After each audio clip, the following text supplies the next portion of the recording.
क़सीदा क़ादरिया के 14वें शेर की शरह हम पेश करेंगे।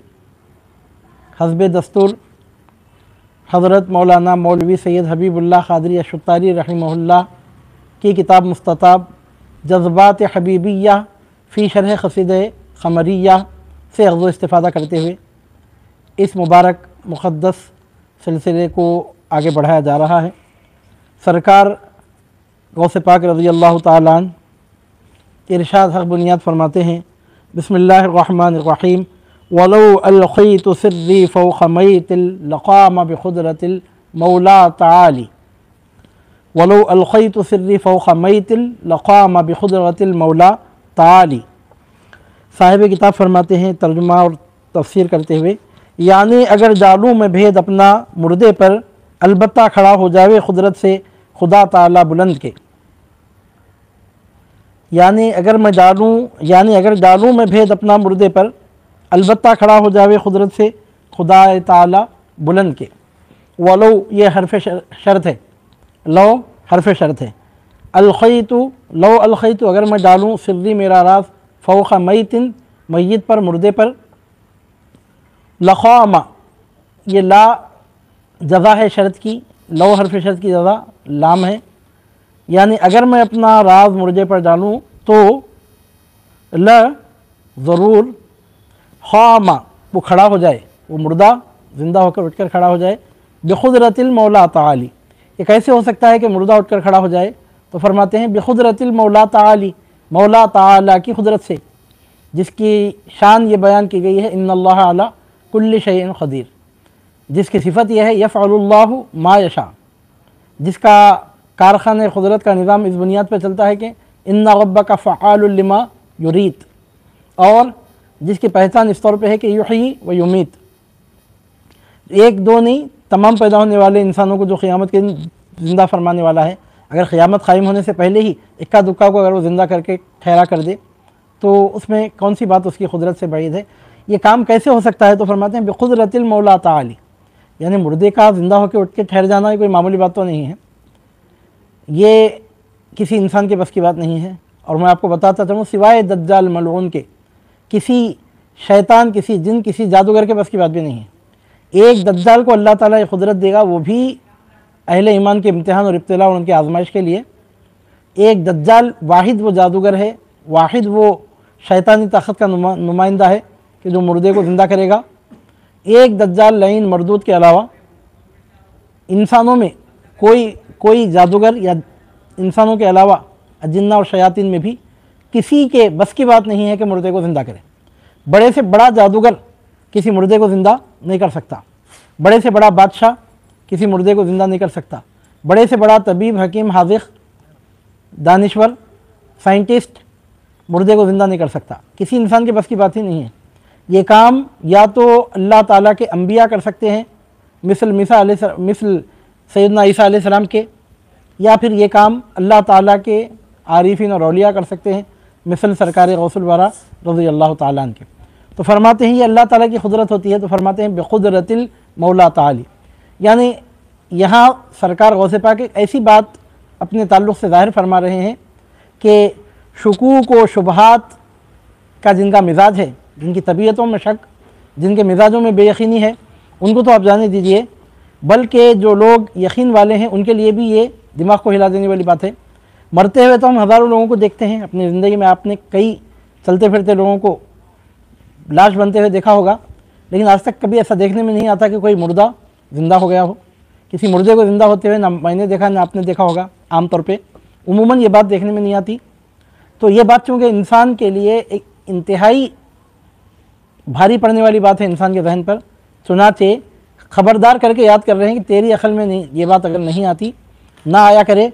तूने अगर किसी मुर्दे को ज़िंदा होते अब तक नहीं देखा, मत देख, लेकिन जो परवरदिगार यौमुन नुशूर में तमाम इंसानों को पैदा फरमाने वाला है, उसकी कुदरत से बात बाइद नहीं है। बिक़ुदरतिल मौला ताली, ये काम जो होगा मौला ताला की कुदरत से होगा। लौ अलख़ैतु सिर्री, अगर मैं अपना राज डालूँ, फ़ौक़ मैतिन मैयत पर, लक़ामा तो उठकर खड़ा हो जाए, ज़िंदा होकर खड़ा हो जाए, बिक़ुदरतिल मौला ताली, मौला ताला के की कुदरत से। यानी अगर डालूँ मैं भेद अपना मुर्दे पर, अलबत्ता खड़ा हो जाए कुदरत से खुदा ताला बुलंद के। और इससे पहले के अशार में भी ये बात बयान की गई है, अगर मैं अपना राज समंदरों पर जानूँ तो खुश्क हो जाएं, अगर मैं अपना राज पहाड़ों पर जानूँ तो रेज़ा रेज़ा हो जाएं। और यहाँ फरमाते हैं अगर मैं अपना राज मुर्दे पर जानूँ तो वो ज़िंदा हो जाए। सिर का मतलब यहाँ पर ये लिया जा रहा है कि आरिफीन के क़ल्ब में एक ऐसी कैफियत होती है कि जहाँ आरिफीन को खुदा ताला का मुशाहदा नसीब होता है। अल्लाह रब्बुल इज़्ज़त के मुशाहदा होने का जो मुकाम होता है उस मुकाम को सिर कहते हैं। सिर के लफ्ज़ी माने राज के आते हैं, लेकिन तसव्वुफ़ की इस्तिलाह में, सूफिया की इस्तिलाह में आरिफ के क़ल्ब का वो अंदरूनी हिस्सा, दुरून क़ल्ब में पाई जाने वाली इंतहाई आला तरीन कैफियत के जिसके नतीजे में सालिक को रब्बुल आलमीन का मुशाहदा नसीब होता है, उस मुकाम को सिर कहते हैं। और यहाँ सरकार गौसे पाक रज़ी अल्लाह ताला अन्हु जो सिर फरमा रहे हैं, सिर नहीं है सिर्री है, यानी सरकार गौसे पाक को जिस मुकाम पर अल्लाह ताला का मुशाहदा नसीब होता है उस मुकाम की यहाँ बात की जा रही है। अब हर एक का मुशाहदा उसकी हिम्मत के मुताबिक, उसके मकाम, उसके मरतबे के मुताबिक होता है।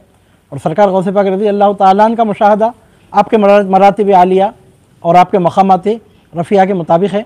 तो फरमाते हैं मेरा राज अगर मैं डालूँ, यहाँ राज से मुराद मेरे क़ल्ब की वो कैफियत के जिस कैफियत के नतीजे में मुझे सुल्तानुल औलिया को अल्लाह रब्बुल इज़्ज़त का मुशाहदा जिस मकाम से नसीब होता है, उस मकाम की तजल्ली अगर मैं मय्यत पर डाल दूँ तो उसकी तजल्ली की ताबानियों का यह हाल है कि उसके जिस्म से निकली हुई रूह पलट के आ जाए, मुर्दा जिंदा होकर उठकर खड़ा हो जाए। और ये बात सिर्फ बोलने की हद तक नहीं है, एक मरतबा नहीं, मैं ये भी नहीं कहता कि चंद मरतबा, मैं ऐसा नहीं कहता कि चंद मरतबा, बल्कि मैं कहूँगा कि कई मरतबा सरकार गौसे पाक रज़ी अल्लाह ताला अन्हु से इहयाए अमवात की करामत का सुदूर हुआ है। सैयदना ईसा अलैहिस्सलाम के बारे में कि 4 मरतबा आपसे इहयाए अमवात की करामत का मोजिज़ा ज़ाहिर हुआ है। एक आध मरतबा की बात नहीं, 4 मर्दों को आपने ज़िंदा किया था। मुफस्सिरीन ने तफसीरों में उसका जिक्र किया है। वो सैयदना ईसा अलैहिस्सलाम की शान ईसवी की जलवा गरी हुई, 4 मुर्दे ज़िंदा हुए। और यहाँ बगदाद में जो शान ज़ाहिर हो रही थी वो सुल्तान मदीना की शान ज़ाहिर हो रही थी, शान मोहम्मदियत का ज़हूर था। चुनांचे कई मुर्दों को मोहम्मदुर रसूलुल्लाह सल्लल्लाहु अलैहि वसल्लम के नाम का कलीमा पढ़ने वाले ने ज़िंदा किया। और सिर्फ इंसानों ही को आपने ज़िंदा नहीं किया, कभी मरी हुई चिड़िया को ज़िंदा कर दिया, कभी खाए हुए मुर्ग़ को ज़िंदा फरमा दिया, कभी 600 साल पुरानी ख़बर में से ज़िंदा करके उठ के ठहरा दिया, खड़ा कर दिया। यानी 1 मरतबा, 2 मरतबा, 3 मरतबा, यानी मैं ये भी नहीं बोलता कि चंद मरतबा, बल्कि मैं आपके सामने अर्ज़ कर रहा हूँ कि कई मरतबा सरकार गौसे पाक रज़ी अल्लाह ताला अन्हु से करामत ज़ाहिर हुई। तो ये बात बोलने की हद तक, सुनने की हद तक नहीं है, बल्कि मैं यहाँ पर पहुँच कर आपके सामने अर्ज़ करूँगा कि औलिया से जो करामतों का ज़ुहूर होता है उनमें से इहयाए अमवात की जो करामत है इंतहाई स्ट्रॉन्ग करामत होती है। वो जिनकी विलायत की शान बहुत ज़्यादा बुलंद होती है उनसे ये करामत ज़ाहिर होती है।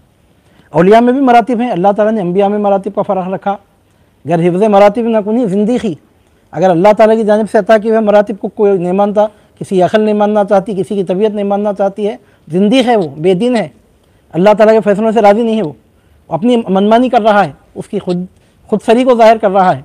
इब्लीस लईन मरदूद की तरह अल्लाह ताला के फ़ैसलों के मुकाबले में अपनी नज़रिए को, अपनी अना को और अपनी सोच को, अपनी फ़िक्र को सामने ला रहा है। ज़िंदगी है वो, अगर अल्लाह ताला के फ़ैसलों से कोई टकराने की बात करे तो अज़ीज़ान मोहतरम, औलियाए उम्मत में चंद बुज़ुर्गान दिन ऐसे गुज़रे हैं कि जिनसे इस करामत का सुदूर हुआ है। और बिला इख्तिलाफ और बग़ैर शक व शुबा के ये करामत जो ज़ाहिर हुई है वो सरकार गौसे पाक रज़ी अल्लाह ताला अन्हु से ज़ाहिर हुई है। चुनांचे ये बात बोलने की हद तक नहीं है, यानी सरकार गौसे पाक रज़ी अल्लाह ताला अन्हु फरमाते हैं कि मेरे निहा खाने क़ल्ब का वो मुक़ाम जहाँ से मुझे रब्बुल आलमीन का मुशाहदा होता है, उस मकाम की अगर तजल्ली मैं मुर्दे पर डाल दूँ तो गई हुई रूह पलट के वापस आ जाए। सरे बाली उन्हें रहमत की घटा लाई है, रूह जाती हुई शर्मा के पलट आई है। रूह के निकलने के बाद रूह का वापस पलट के आना ये आम लोगों के पास की बात नहीं है। मौलाना रूम ने मसनवी शरीफ में फरमाया है, औलियारा हफ्त खुदरत अज़ इलाह तीर जस्तारा जदानत गर्दे राह, यानी छोड़े हुए तीर को कोई वापस नहीं पलटा सकता। कमान से जब तीर निकल जाता है, बादशाह वक्त भी उसको वापस नहीं पलटा सकता, लेकिन औलिया को एक कुदरत हासिल होती है कि अगर वो चाहें तो कमान से निकले हुए तीर को फिर वापस ले सकते हैं। ये करामत औलिया उम्मत को हासिल होती है। और यहाँ सरकार गौसे पाक रज़ी अल्लाह ताला अन्हु अपने इहयाए अमवात की करामत का इजहार फरमा रहे हैं। फरमाते हैं अगर डालूँ मैं अपना भेद मुर्दे पर, अलबत्ता खड़ा हो जावे कुदरत से खुदा ताला बुलंद के लक़ामा बिक़ुदरतिल मौला ताली। तो यहाँ से मालूम होता है कि ये पूरा फैज़ान दर हकीकत सरकार गौस पाक रज़ी अल्लाह ताला अन्हु के क़ल्बे अक़दस के उस अक्स की तजल्ली का है जहाँ से आपको रब्बुल आलमीन का मुशाहदा नसीब होता है। तो अल्लाह ताला के नूर के फैज़ान से तो पूरी कायनात को वजूद मिला है। अगर वही तजल्ली सरकार गौस पाक रज़ी अल्लाह ताला अन्हु के क़ल्ब मुबारक में के ज़रिए मुनक़िस होकर मुर्दे पर पड़े और मुर्दा को अगर फिर से ज़िंदगी मिल जाए तो इसमें हैरत की बात क्या है। अल्लाहु नूरुस समावाति वल अर्द, तो आसमां का नूर है, तू है ज़मीन का नूर। ज़मीन और आसमानों का पूरा वजूद जो कायम है रब्बुल आलमीन के नूर ही से कायम है। वो नूर जो 18,000 आलमों को अपने नूर की तजल्ली से पैकर वजूद बख्शा है, उसी नूर की तजल्ली अगर किसी मुर्दे के जिस्म पर पड़कर उसकी रूह वापस पलट के आ जाए तो इसमें कौन सी हैरत की बात है। ऐसा हुआ तो कोई हैरत की बात नहीं। अगर कोई ऐसा हैरत कर रहा है उस पर अलबत्ता ताजुब करने की ज़रूरत है, क्योंकि तमाम अवालिम का वजूद रब्बुल आलमीन के वजूद से बाकी है। अल्लाह ताला के नूर के फैज़ान ही से पूरी कायनात को वजूद मिला है। तो जिस परवरदिगार के नूर की तजल्ली के फैज़ान ने 18,000 आलमों को पैकर वजूद बख्शा, अगर उसी तजल्ली का अक्स अगर पड़ जाए किसी मय्यत पर और मुर्दा अगर ज़िंदा हो जाए तो इसमें हैरत की बात क्या है। फरमाते हैं लक़ामा बिक़ुदरतिल मौला ताली, तो मुर्दा उठकर खड़ा हो जाए मौला ताला की कुदरत से। साहिब किताब फरमाते हैं, साहिब किताब जज़्बात हबीबिया फरमाते हैं, यानी महल मुशाहदा व सिर्र ताज़ीम रुबूबिय्या मेरी ऐसी है कि मुर्दे को ज़िंदा कर देती है। फरमाते हैं कि मुशाहदा तो सब आरिफीन को नसीब होता है, आम लोगों को नसीब नहीं होता। आरिफीन को मुशाहदा नसीब होता है। सर की आँखों से देखने की बात नहीं है, दिल की आँखों से देखने की बात की जा रही है। यहाँ पर सरकार गौस पाक रज़ी अल्लाह ताला अन्हु ने जो फरमाया उस ताल्लुक़ से फरमाते हैं, महल मुशाहदा व सिर्र ताज़ीम रुबूबियत मेरी ऐसी है कि मुर्दे को ज़िंदा कर देती है। यानी मतलब ये कि मुशाहदा तो हर किसी को नसीब होता है, लेकिन उस मुशाहिदे की वो कैफियत नहीं होती कि जिधर तजल्ली जा रहे तो मुर्दा ज़िंदा होकर खड़ा हो जाए। मुशाहदा तो कई आरिफिन को नसीब होता है, लेकिन मुझे जो मुशाहदा नसीब हो रहा है उस मुशाहिदे की खुसूसियत यह है कि उस मुशाहिदे की तजल्ली के फैज़ान को अगर मैं किसी मुर्दे पर मुनक़िस कर दूँ, ज़िंदा होकर उठ के खड़ा हो जाए। तो मुशाहदा कितना स्ट्रॉन्ग है, वो मुशाहदा कितना कामिल है, यहाँ से आप इस बात का अंदाज़ा लगाइए। फरमाते हैं यानी महल मुशाहदा मुशाहदा का मुकाम जो वो सरकार गौस पाक रज़ी अल्लाह ताला अन्हु का क़ल्ब मुबारक है। और सूफिया किराम के पास ये बात तस्लीम शुदा है कि पीर की रूहानियत हर जगह मौजूद होती है, उसके क़ल्ब के अनवार हर जगह जलवागर होते हैं। ऐसा नहीं है कि कोई बगदाद शरीफ में है तो सरकार गौस पाक से फैज़याब हो रहा है, नहीं है तो फैज़याब नहीं हो रहा है, ऐसा नहीं है। जिसमें अक़दस तो यकीनन बगदाद शरीफ में है, इस वास्ते तो बगदाद हमारी अक़ीदतों का क़िबला, हमारी मोहब्बतों का काबा है। वो जिसमें पाक वहाँ मौजूद है, इस वास्ते वो हमारे लिए मरकज़ अक़ीदत है और मरकज़ मोहब्बत है, हमारे लिए क़िबला अक़ीदत काबा मोहब्बत है। लेकिन पीर की रूहानियत किसी एक मकाम के साथ मुक़य्यद नहीं होती, पीर की रूहानियत हर जगह मौजूद रहती है। अब जिनको नहीं मालूम है, हमारे हिंदुस्तान में तो बरेलवियों देवबंदियों में मारिकतुल आराम मसाइल में से मसला है, मसले हाजिर व नादिर। हिंदुस्तान के सुलगते हुए मसाइल में हमारे हिंदुस्तान में जो देवबंदियों बरेलवियों में जो बहुत बड़े इख्तलाफात हैं, उनमें से है ये हाजिर व नादिर का मसला। अज़ीज़ान मोहतरम, यहाँ पर लोग समझते नहीं हैं। ख़ुद तरफ जाता हूँ, एक महफिल को तड़पाता हूँ मैं, ख़ुद समझते नहीं, ख़ुद कन्फ्यूज़ होते हैं, फिर दूसरों को भी कन्फ्यूज़ करने की कोशिश करते हैं। वो बात सारे फसाने में जिसका जिक्र ना था, वो बात उनको बड़ी नागवार गुजरी है। तो इसका इलाज किसके पास है? ये नहीं कहते कि पीर हर जगह मौजूद है, पीर की रूहानियत हर जगह मौजूद है, पीर के क़ल्ब की नूरानियत हर जगह मौजूद है। कौन सी चीज़ है वो पीर के क़ल्ब की नूरानियत? क्या है? अल्लाह रब्बुल इज़्ज़त के जलवे हैं। इतनी छोटी सी बात अगर किसी को समझ में नहीं आ सकती है तो अज़ीज़ान मोहतरम, उस यतीमुल अक़ल की कमज़रफ़ी पर हमको ताज्जुब होता है, हैरत होती है। यहाँ पर पीर की रूहानियत की बात की जा रही है। अल्लाह ताला फरमाता है क़ुलिर रूह मिन अम्रि रब्बी, कह दीजिए कि रूह मेरे अम्र रब से है। अगर ऐसा नहीं है तो फिर सरकार सल्लल्लाहु अलैहि वसल्लम के उस इरशाद आलीशान का क्या मतलब है? आप फरमाते हैं फ़रिश्ते तुम्हारा दुरूद मुझ तक पहुँचाते हैं, लेकिन अहले मोहब्बत के दुरूद को मैं खुद सुन लेता हूँ। अहले मोहब्बत का दुरूद फ़रिश्ते भी पहुँचाते हैं, वो तो ताज़ीम के लिए है। नबी की बारगाह में उम्मती का नाम पहुँच रहा है, ज़िक्र मेरा मुझसे बेहतर है कि उस महफिल में है।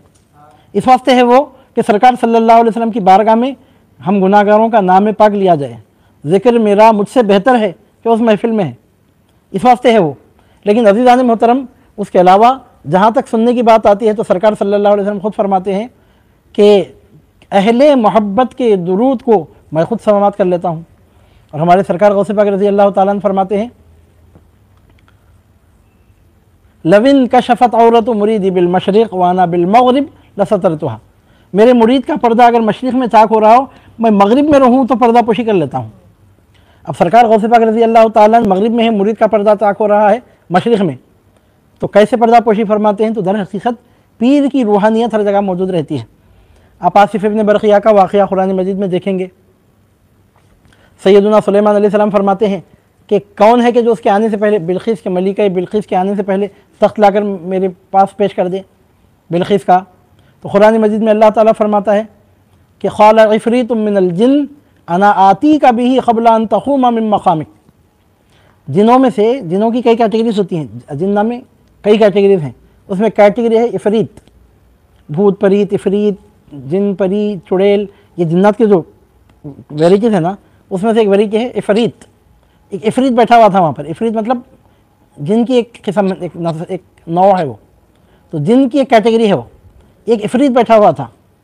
क़ाल इफ़रीतुम मिनल जिन्न, एक इफ़रीत जिन जो बैठा हुआ था उसने कहा, अना आती का बिही क़ब्ल अन तक़ूम मिन मक़ामिक, आप यहाँ से उठेंगे नहीं, वो तख्त लाकर मैं आपकी बारगाह में पेश कर दूँगा। आपकी मजलिस बर्खास्त होने से पहले वो तख्त लाकर मैं आपकी बारगाह में पेश कर दूँगा। कौन बोल रहा है? इफ़रीत, जिन। अच्छा, इससे क्या मालूम हो रहा है कि जिन की रूहानियत वहाँ तक मौजूद नहीं थी, उसको जाने में टाइम लगता था, फिर आने में टाइम लगता था। हवा की रफ्तार से नहीं जाता हूँगा, नूर की रफ्तार से जाता हूँगा, लेकिन टाइम तो उसके लिए भी लगता है। अब रफ्तार जो होती है, हवा की रफ्तार से बढ़कर रफ्तार, लाइट की जो रफ्तार होती है सबसे बढ़ के होती है, उसको भी टाइम लगता है। लेकिन अगर लाइट की भी रफ्तार है तो चंद सेकेंड्स तो लगते होंगे, अगर चंद मिनट नहीं लगते हैं तो चंद सेकेंड्स तो लग सकते होंगे। सबसे बढ़कर तेज़ जो रफ्तार है वो नूर की रफ्तार है, लाइट की रफ्तार है। लेकिन लाइट को भी सफ़र करने में टाइम तो लगता है, घंटों की जगह मिनट लगते होंगे, मिनटों की जगह सेकेंड्स लगते होंगे, टाइम तो लगता है बहरहाल। तो जो जिन सफ़र कर रहा था, शायद हवा की रफ्तार से वो सफ़र करने वालों में से था। आपकी मजलिस बर्खास्त होने से पहले मैं वो लाकर आपकी खिदमत में पेश कर दूँगा। जैसा एक तेज़ रफ्तार प्लेन जो जाता है, रॉकेट की रफ्तार समझिए आप, ऐसी कुछ बात थी। तो मौजूद नहीं थी उसकी रूहानियत वहाँ पर, उसको जाना था, फिर अपनी पीठ पे, अपने सर पे रखकर फिर उड़ते उड़ते लेके आना था। तो इस वास्ते उसने जो अंदाज़ा क़ायम किया, सरकार आपकी मजलिस बर्खास्त होने से पहले तख्त आपकी खिदमत में रहेगा, हाजिर रहेगा। क़ाल इफ़रीतुम मिनल जिन्न अना आती का बिही क़ब्ल अन तक़ूम मिन मक़ामिक। तो सैयदना सुलेमान अलैहिस्सलाम ने फरमाया कि मुझे और ज़्यादा जल्दी चाहिए। तो उसके बाद क्या हुआ? कुरान मजीद में अल्लाह रब्बुल आलमीन फरमाता है, वक़ाल लज़ी इंदहु इल्मुम मिनल किताब अना आती का बिही क़ब्ल अन यग़तद्दा इलैका तरफ़ुक। वो शख्स के जिनको किताब का इल्म दिया गया था, उन्होंने कहा वो मैं आपके पास ला के पेश कर दूँगा पलक झपकने से पहले। वक़ाल लज़ी इंदहु इल्मुम मिनल किताब, किताब का इल्म रखने वाले, कौन सी किताब का इल्म रखने वाले? दाऊद अलैहिस्सलाम पर जो किताब नाज़िल हुई थी, उनके साहिबजादे सुलेमान अलैहिस्सलाम पे तो अलग से तो कोई किताब नाज़िल नहीं हुई। दाऊद अलैहिस्सलाम पे जो किताब नाज़िल हुई थी उसी को आपने फॉलो किया, फॉलो कराया। तो ज़बूर का इल्म रखने वाले की बात हो रही है यहाँ पर। आलिम ज़बूर की रफ्तार का हाल ये है कि कहते हैं कि, और ये कोई क़िस्सा कहानी नहीं है, हदीस है, तो सनदों में कलाम करके कोई दामन बजा सकता है। मतन है कुरान मजीद का, टेक्स्ट है, नस है कुरान मजीद की, नस ख़तई अल्फाज है कुरान मजीद के, मतन है कुरान मजीद का, टेक्स्ट है कुरान मजीद का। अल्लाह ताला फरमाता है, वक़ाल लज़ी इंदहु इल्मुम मिनल किताब, वो कि जिसको किताब का इल्म दिया गया था उसने कहा, अना आती का बिही, मैं वो तख्त आपकी खिदमत में ला के पेश कर दूँगा, क़ब्ल अन यग़तद्दा इलैका तरफ़ुक, इससे पहले कि मैं आपके सामने बैठ के पलक झपक करूँ, झपकूँ। अब मैं पलक बाद में झपकूँगा, वो तख्त पहले आपकी बारगाह में पेश करके पलक झपकूँगा। पलक जो आदमी कितनी देर नहीं झपकता, चंद सेकंड में आदमी पलक झपक देता, सेकंड्स में, 1 मिनट भी आमतौर पे कोई पलक झपके बगैर नहीं बैठता अमूमन, चंद सेकंड्स, हर चंद सेकंड में आदमी पलक झपकता है। तो उन्होंने क्या कहा, वक़ाल अना आती का बिही क़ब्ल अन यग़तद्दा इलैका तरफ़ुक। इफ़रीत क्या बोला था कि आपकी मजलिस बर्खास्त होने से पहले लाके पेश कर दूँगा। आलिम किताब ने कहा आपको जल्दी चाहिए ना, मैं पलक बाद में झपकूँगा, तख्त पहले आपकी खिदमत में पेश कर दूँगा। अज़ीज़ान मतलब आप अंदाज़ा लगाइए। तो मालूम होता है कि वो आलिम जो थे, इल्मुम मिनल किताब से मतलब इल्म इरफानिया के वो हामिल थे, उनकी रूहानियत मौजूद थी, फैली हुई थी, यानी उनकी रूहानियत में अल्लाह रब्बुल इज़्ज़त के अनवार की तजल्लियाँ ज़ाहिर हो रही थी। और अल्लाह ताला का नूर तो हर जगह मौजूद है, अल्लाह ताला का नूर चूँकि हर जगह मौजूद है और उसी से कनेक्ट हो गए हैं।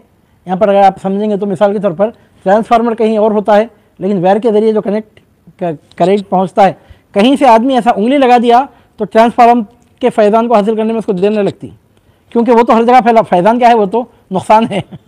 उसके शॉर्ट को हासिल करने के लिए उसको देर नहीं हो लगती। अब लाइट को हम सुलगा रहे हैं, लाइट के लिए तो फैज़ान ही है। इंसान को शॉर्ट लगा, इंसान मर गया तो नुकसान। लाइट सुलग रही है, फ़ैन सुलग रहा है, 45 डिग्री के टेम्परेचर में AC चल रहा है, तो ये तो रहमत ही है ना। तो अज़ीज़ान मोहतरम, यहाँ पर हम देखते हैं कि किताब का इल्म रखने वाले ने कहा कि पलक झपकने से पहले वो आपके सामने में ला के पेश कर दूंगा। इससे मालूम होता है कि वो किताब के ज़ाहिरी अल्फाजी के आलिम नहीं थे, जो किताबों में से दर्ज देने वाले उलमा के जैसे, वो तो उनका था। प्लस उसके ऊपर और इजाफा क्या था उनका, मालूम आपको, कि उनकी रूहानियत हर जगह मौजूद थी, प्रैक्टिकल भी थे, यानी उलूम शरीयत के साथ उलूम तरीक़त के भी हामिल थे। आलिम से मुराद यहाँ पर वो आरिफ रब्बानी थे और उनकी रूहानियत मौजूद थी। इस वक्त से सूफिया कहते हैं कि पीर की रूहानियत हर जगह मौजूद होती है, पीर के क़ल्ब की नूरानियत जो होती है वो हर जगह मौजूद होती है। अब ख्वाजा गरीब नवाज़ का फैज़ान हासिल करने के लिए अजमेर शरीफ अगर कोई चले गया तो वो तो किस्मत की बात है कि वहाँ पर रूह माल जिस्म एक साथ मौजूद है, तो एक एक्स्ट्रा एडिशनल फ़ैज़ है। लेकिन जहाँ तक हुज़ूर गरीब नवाज़ के फैज़ान का मामला है, अजमेर तक अगर कोई नहीं भी जाता है तो तब भी सरकार गौसे गरीब नवाज़ के फैज़ान से वो मुशर्रफ होता ही है। बोलने का मतलब है पीर की रूहानियत हर जगह जलवागर होती है का मतलब क्या है। ये लोग क्या समझते हैं, पीर की रूहानियत हर जगह मौजूद है तो पीर खुद हर जगह मौजूद है, ये समझ के कंफ्यूज होते हैं।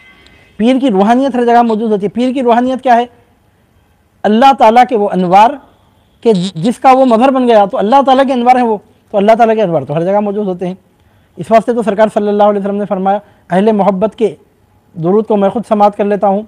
अब इंसान के कान की सुनने की जो कैपेसिटी होती है उससे उसको जोड़ना ही नहीं है। यहाँ पर अल्लाह ताला क़ुर्ब नवाफिल हासिल करने वालों के बारे में फरमाता है, मैं उसका कान बन जाता हूँ जिससे वो सुनता है।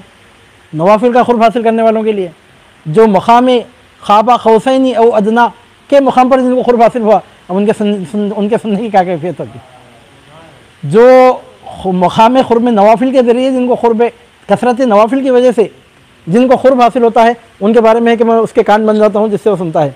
यहाँ कसरत नवाफिल, कसरत फ़राइज़, किसी चीज़ की किसी कमी के बग़ैर, फिर मकाम मेराज में फ़काना ख़ाबा क़ौसैनी औ अदना के मुकाम पर 2 कमानों का फासला रह गया या उससे भी कम, जिसको इंसान की अक़ल समझ भी नहीं सकती। वो क़ुर्ब ख़ास रब्बुल आलमीन का जिस ज़ात गिरामी को हासिल हुआ, उनके सुनने की क्या कैफियत होगी। तो सूफिया के पास ये बात तय है कि पीर की रूहानियत हर जगह मौजूद होती है। ऐसा नहीं है कि एक मुकाम पे है तो दूसरे मुकाम पे नहीं है, दूसरे मुकाम पे है तो तीसरे मुकाम पे नहीं है। बगदाद वाले फैज़याब हो रहे हैं तो करनुल वाले महरूम है, ऐसा नहीं है। बगदाद वालों को जो फैज़याब करने वाला फैज़याब कर रहा है, अगर वो चाहे तो करनुल में बिठा कर भी वैसा ही फैज़याब कर सकता है, हैदराबाद में बिठा के फैज़याब कर सकता है, हिंदुस्तान में बिठा के फैज़याब कर सकता है। यानी मतलब ये वो शम्मे हरम जिससे मुनव्वर है मदीना, काबे की कसम रौनक़ काबा भी वही है। वो शम्मे हरम जिससे मुनव्वर है मदीना, काबे की कसम रौनक़ काबा भी वही है। क्योंकि अल्लाह ताला के नूर का फैज़ान डायरेक्ट तो किसी को हासिल नहीं हुआ, अल्लाह ताला के नूर का फैज़ान नूर मोहम्मदी के तवस्सुती से हासिल हुआ। तो आज गुंबद खदरा को जो नूर चमका रहा है, काबे को कोई दूसरा नूर नहीं चमका रहा है। वो शम्मे हरम जिससे मुनव्वर है मदीना, काबे की कसम रौनक़ काबा भी वही है। तो इस एतबार से अगर देखा जाए तो पीर की रूहानियत हर जगह मौजूद होती है। पीर के क़ल्ब के अनवार हर जगह मौजूद, क्यों हर जगह मौजूद होते हैं, तो पहले ये समझो कि पीर की रूहानियत है क्या चीज़। पीर के क़ल्ब के अनवार किसको कहते हैं, अल्लाह ताला के अनवार की तजल्लियाँ होती हो। अल्लाहु नूरुस समावाति वल अर्ज़, और अल्लाह ताला तो ज़मीन का भी नूर है, आसमानों का भी नूर है। ऐसा कोई मकाम ही नहीं है। वो कौन होंगे जिन्हें उम्र भर खुदा ना मिला, हमें तो गैर खुदा का कहीं पता ना मिला।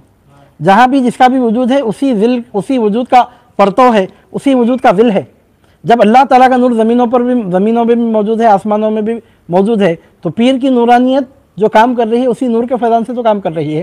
तो अज़ीज़ान मोहतरम, अब यहाँ पर देखिए आप कि सरकार गौसे पाक रज़ी अल्लाह ताला अन्हु फरमाते हैं कि अब साहिब किताब उसकी वज़ाहत में फरमाते हैं कि यानी महल मुशाहदा मेरी ऐसी है। महल मुशाहदा तो सबको उसी का नसीब हो रहा है। लेकिन आप देखेंगे उसकी एक छोटी मिसाल आप समझिए, एक गदला आईना है तो उसमें सूरज का एक अलग अंदाज में ज़ाहिर होता है। एक आईना है कि जिस पर कवर चढ़ा हुआ है तो उस पर सूरज का एक अलग अंदाज में ज़ाहिर होता है। एक आईना है कि जिस पर पतला पर्दा पड़ा हुआ है तो उस पर सूरज का एक अलग अंदाज में ज़ाहिर होता है। एक आईना है कि बिल्कुल साफ शफाफ है, ना उसमें गदलापन है, ना उस पर कोई हिजाब है, ना उस पर कोई गिलाफ है। तो आईने में देखने वाला सोचने में मजबूर हो जाता है कि मैं सूरज को देख रहा हूँ कि आईने को। तो महल मुशाहदा जैसा मजबूत होगा तो जाहिर सी बात है कि तजल्ली का अक्स भी वैसा ही मजबूत होगा। तो सरकार गौसे पाक के फरमाने का मतलब ये है, आपके फरमाने का मतलब ये है कि जिस मकाम पे मुझे मुशाहदा नसीब होता है ना परवरदिगार का, वो ऐसा है कि उसका अक्स, उस मकाम का अक्स अगर किसी मुर्दे पे पड़ जाए तो मुर्दा जिंदा होकर खड़ा हो जाए। यानी जिसने दिलों को ज़िंदा कर दिया उसके सामने मुर्दे का ज़िंदा होना कौन सी मुश्किल बात है।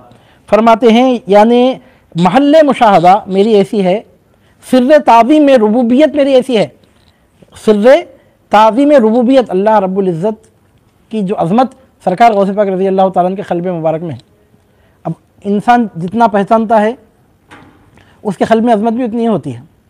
ज़ाहिर मिसाल, छोटी सी मिसाल है, सरकार गौसे पाक के फैज़ान से जो नवाजे जा रहे हैं वो लोग जितना पहचानते हैं गौसे पाक को, कोई अहले गैर तो उतना तो नहीं पहचान सकते। यानी मतलब ये कि जिसने देखा उसको मालूम है, जो नहीं देखा उसको क्या मालूम। तो यहाँ पर आप गौर कीजिए कि सरकार गौसे पाक रज़ी अल्लाह ताला अन्हु फरमाते हैं कि सिर्रे ताज़ीम रुबूबियत मेरी ऐसी है, यानी अल्लाह रब्बुल इज़्ज़त की जो अज़मत मेरे दिल में है उसकी कैफियत ऐसी है, वो अज़मत का उस अज़मत की, यानी मतलब ये कि रब्बुल आलमीन की रुबूबियत की जो अज़मत मेरे दिल में है, जलवाए रुबूबियत की जो अज़मत मेरे दिल में जो अज़मत है, ऐसी अज़मत है मेरे दिल में। मतलब क्या, हर मुसलमान के दिल में अल्लाह ताला के अनवार की अज़मत है, नहीं है तो काफिर है, नऊज़ु बिल्लाहि मिन ज़ालिक। अगर किसी के दिल में अल्लाह ताला के अनवार की अज़मत नहीं है तो काफिर है, वो मोमिन कैसे होगा वो। तो हर मोमिन के दिल में अल्लाह ताला के रुबूबियत की अज़मत है, लेकिन देखने वाला नहीं देखने वाले की तरह नहीं होता, जानने वाला नहीं जानने वाले की तरह, जानने वाला नहीं जानने वाले के बराबर नहीं हो सकता। हल यस्तविल आमा वल बसीर, अंधा और देखने वाला बराबर नहीं हो सकता। खुल हल यस्तविल लज़ीना यअलमून वल लज़ीना ला यअलमून, जानने वाले नहीं जानने वाले बराबर नहीं हो सकते। आप जाहिलों की गुफ्तगू सुनिए, इल्म रखने वालों की गुफ्तगू सुनिए, आपको दुनिया का फ़र्क उसमें महसूस होगा। जाहिलों को आप देखेंगे अपना रिकॉर्ड कायम करके बोलते हैं कि 40 मिनट के अंदर मैं तवाफ़ भी कर दिया, सही भी कर दिया, हलक भी कर लिया। देखिए आप क्या फास्ट हुआ मेरा काम। अगर वो सही मालूमात रखने वाला बनेगा कि अल्लाह रहम करे, तौफीक दे तेरे को अल्लाह ताला सही तौर पर अरकान अदा करने की। अब कोई जाहिल है तो क्या तारीफ़ करता है, क्या तारीफ़। हमारे हाफिज़ साहब 15 मिनट में 1.5 पारा पढ़ दिए, 1.25 पारा पढ़ दिए, वो तारीफ़ करता होने। अगर मालूमात रखने वाला रहा तो नहीं बोलता कि ये क्या बोल रहा है जाहिल। तो जाहिर सी बात है कि अब आलिम को ये मालूम है कि मद और गुन्ने के बगैर कुरान पढ़ने से बेहतर नहीं पढ़ना, उसको मालूम है, इसको नहीं मालूम है बात। अज़ीज़ान मोहतरम, जो मालूमात रखने वाला, अरकान मनासिक से वाकिफ़ होने वाला है, उसको ये बात मालूम है कि वो काम जल्दी जल्दी करने का नहीं, इत्मीनान से करने का काम है। तो एक छोटी सी मिसाल मैं आपके सामने अर्ज़ कर रहा हूँ कि उलूम ज़ाहिरी में जो मसाइल से, अरकान से वाकिफ़ है, उसमें और वाकिफ़ नहीं रहने वाले में इतना बड़ा फ़र्क होता है। आप अंदाज़ा लगे, यानी शरीयत ही के उलूम में वाकिफ़ होने वाले में, नहीं वाकिफ़ होने वाले में इतना बड़ा फ़र्क होता है। आप अंदाज़ा लगे कि उलूम इरफान जिसको हासिल हो गया उसमें और जो उससे नाबलद है उसमें कितना बड़ा फ़र्क होगा, आप अंदाज़ा लगाइए। अज़ीज़ान मोहतरम, यहाँ सरकार गौसे पाक क्या फरमा रहे हैं, अल्लाह ताला की अज़मत सबके दिल में है। अल्लाह ताला की अज़मत अगर नहीं है तो आदमी मोमिन ही नहीं होता। मेरे भी दिल में अज़मत है, लेकिन मैं किसी मुर्दे पर ठहर कर उस अज़मत को मुनक़िस कर दूँ तो मुर्दा ज़िंदा होकर नहीं ठहरता, क्योंकि मेरे क़ल्ब में वो अज़मत उतनी स्ट्रॉन्ग नहीं है। लेकिन सरकार गौसे पाक रज़ी अल्लाह ताला फरमाते हैं, मेरे दिल में रुबूबियत की अज़मत ऐसी ख़वी है कि अगर मुर्दे पर उसकी तजल्ली डाल दूँ जिंदा होकर उठकर खड़ा हो जाए। अल्लाह रब्बुल इज़्ज़त की शान युहयी व युमीत का वहीं पे मुज़ाहिरा हो जाए।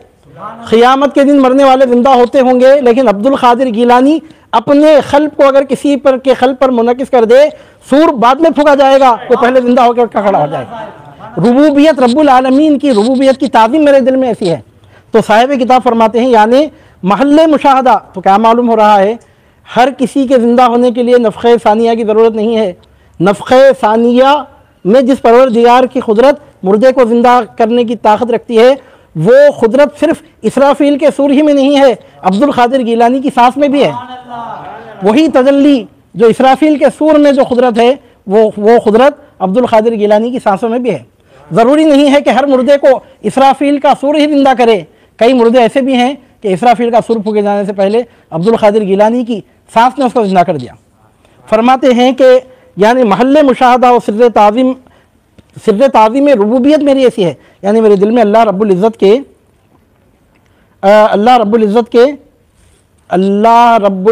की खुद रुबूबियत की ताज़ीम मेरे दिल में ऐसी है कि अगर मैं मुर्दे पर अगर डाल दूँ तो मुर्दा ज़िंदा होकर ठहर जाए। जो काम इंसानों के लिए सबसे बड़ा चैलेंज है, जो काम तमाम इंसानों के लिए चैलेंज है, वो काम अंजाम पा जाए।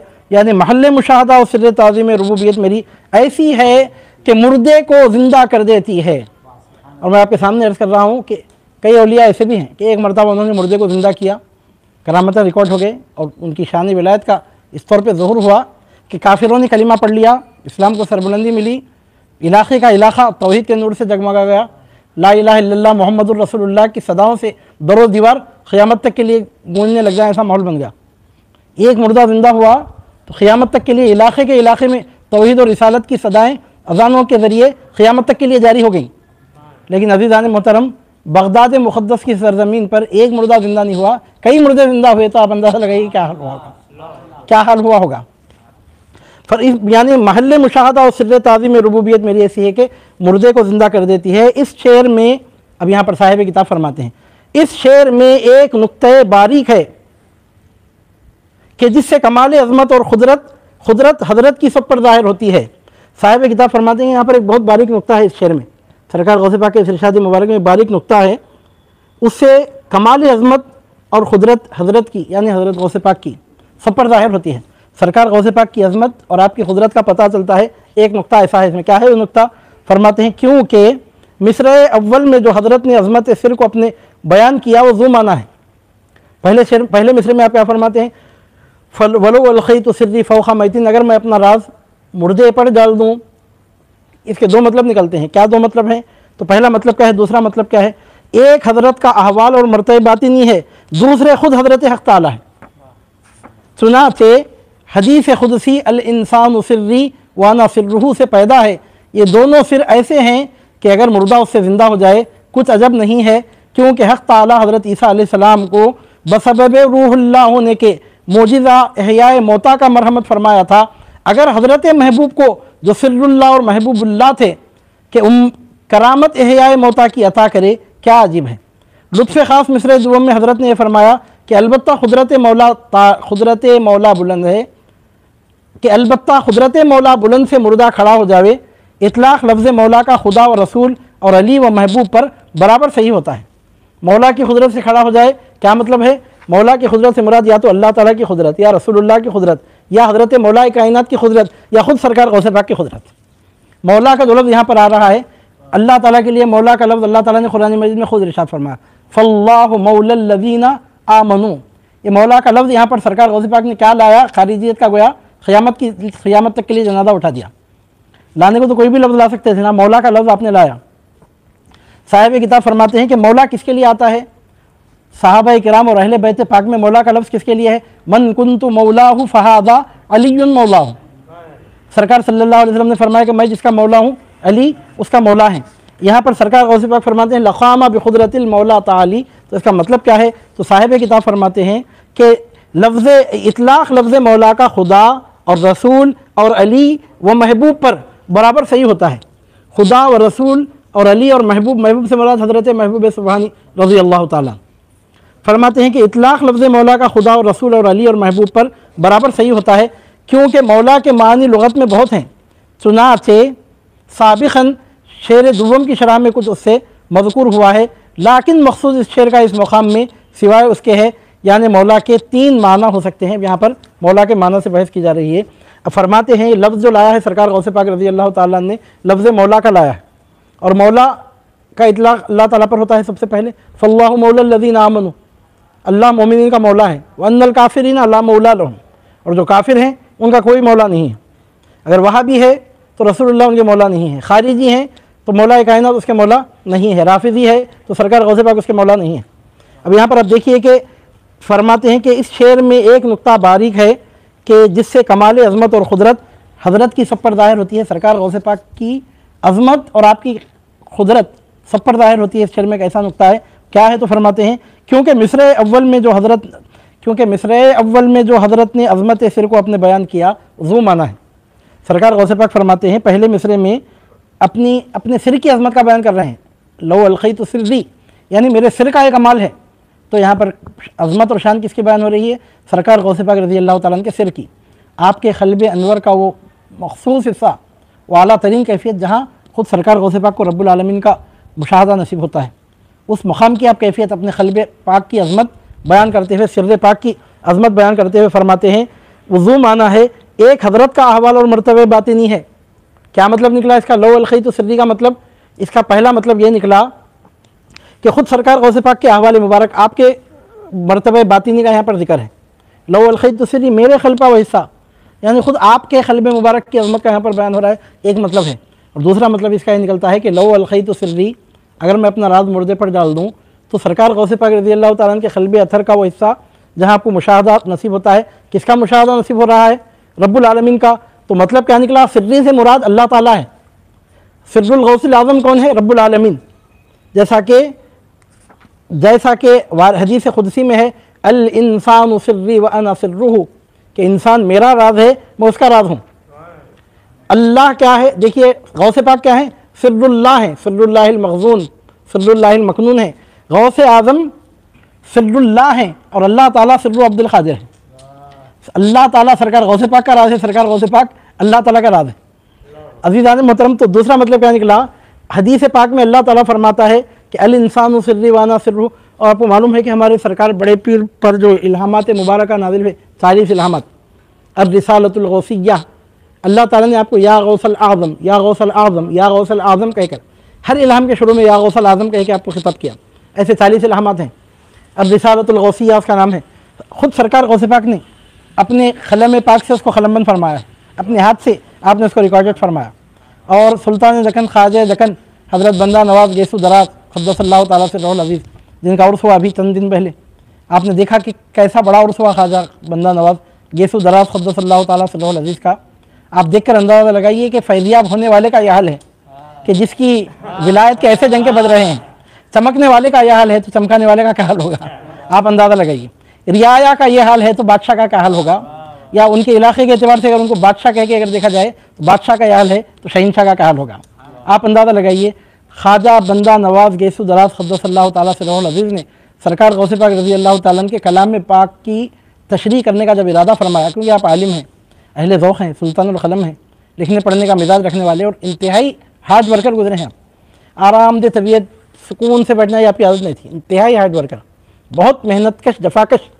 पीर नसीरुद्दीन चिराग़ दहली ने ऐसे मुजाहिदात की भट्टियों में उनको तपाया और ऐसे कठिन उनसे मुराक़बे करवाए। 100 साल से ज़ायद की भी उम्र हो गई तो उनकी मेहनत और जफाकशी ऐसी थी जैसे नौजवानों की होती है। यानी मतलब ये कि वो आदत ऐसी पड़ गई थी और ऐसे मुजाहिदे करवा के इस तौर पे उनको तैयार किया गया था कि नौजवानों का जो काम करने का अंदाज़ होता उतना वो काम उस उम्र में भी करते थे। मतलब काम से मुराद इबादत, औरात, वज़ाइफ, तालीम व ताल्लुम, सात खिरातों का दर्ज देना बैठ कर उस उम्र में। तो अज़ीज़ान मोहतरम, तो ख्वाजा बंदा नवाज़ का मिजाज खालिस आलिमाना मिजाज था, इल्मी ज़ौक़ आरिफाना मिजाज होने के साथ आलिमाना मिजाज था, जैसा कि खुद सरकार गौसे पाक का मिजाज मुबारक रहा, जैसा कि खुद सैयदना जुनैद बगदादी का मिजाज रहा। जुनैद बगदादी वो पहले बुज़ुर्ग हैं जिन्होंने शरीयत और मारिफत के मसाइल को एक खालिब में ढालकर बयान किया और उसके बाद सबसे बड़े पैमाने पर जिसने ये काम किया, आरिफीन ने जितना खिराज पेश किया, उलमा ने भी उतना ही उनको खिराज पेश किया, वो ज़ाती गिरामी सरकार गौसे पाक की। वो खुद अपनी जगह एक करामत है, करामतों में से वो खुद एक करामत है। अज़ीज़ान मोहतरम, उसके बाद हम देखते हैं हमारे साउथ इंडिया में, मतलब इंडिया में ऑल इंडिया लेवल पर ख्वाजा बंदा नवाज़ गैसु दराज क़द्दसल्लाहु तआला सिर्रहुल अज़ीज़ ने बड़े पैमाने पर ये काम किया।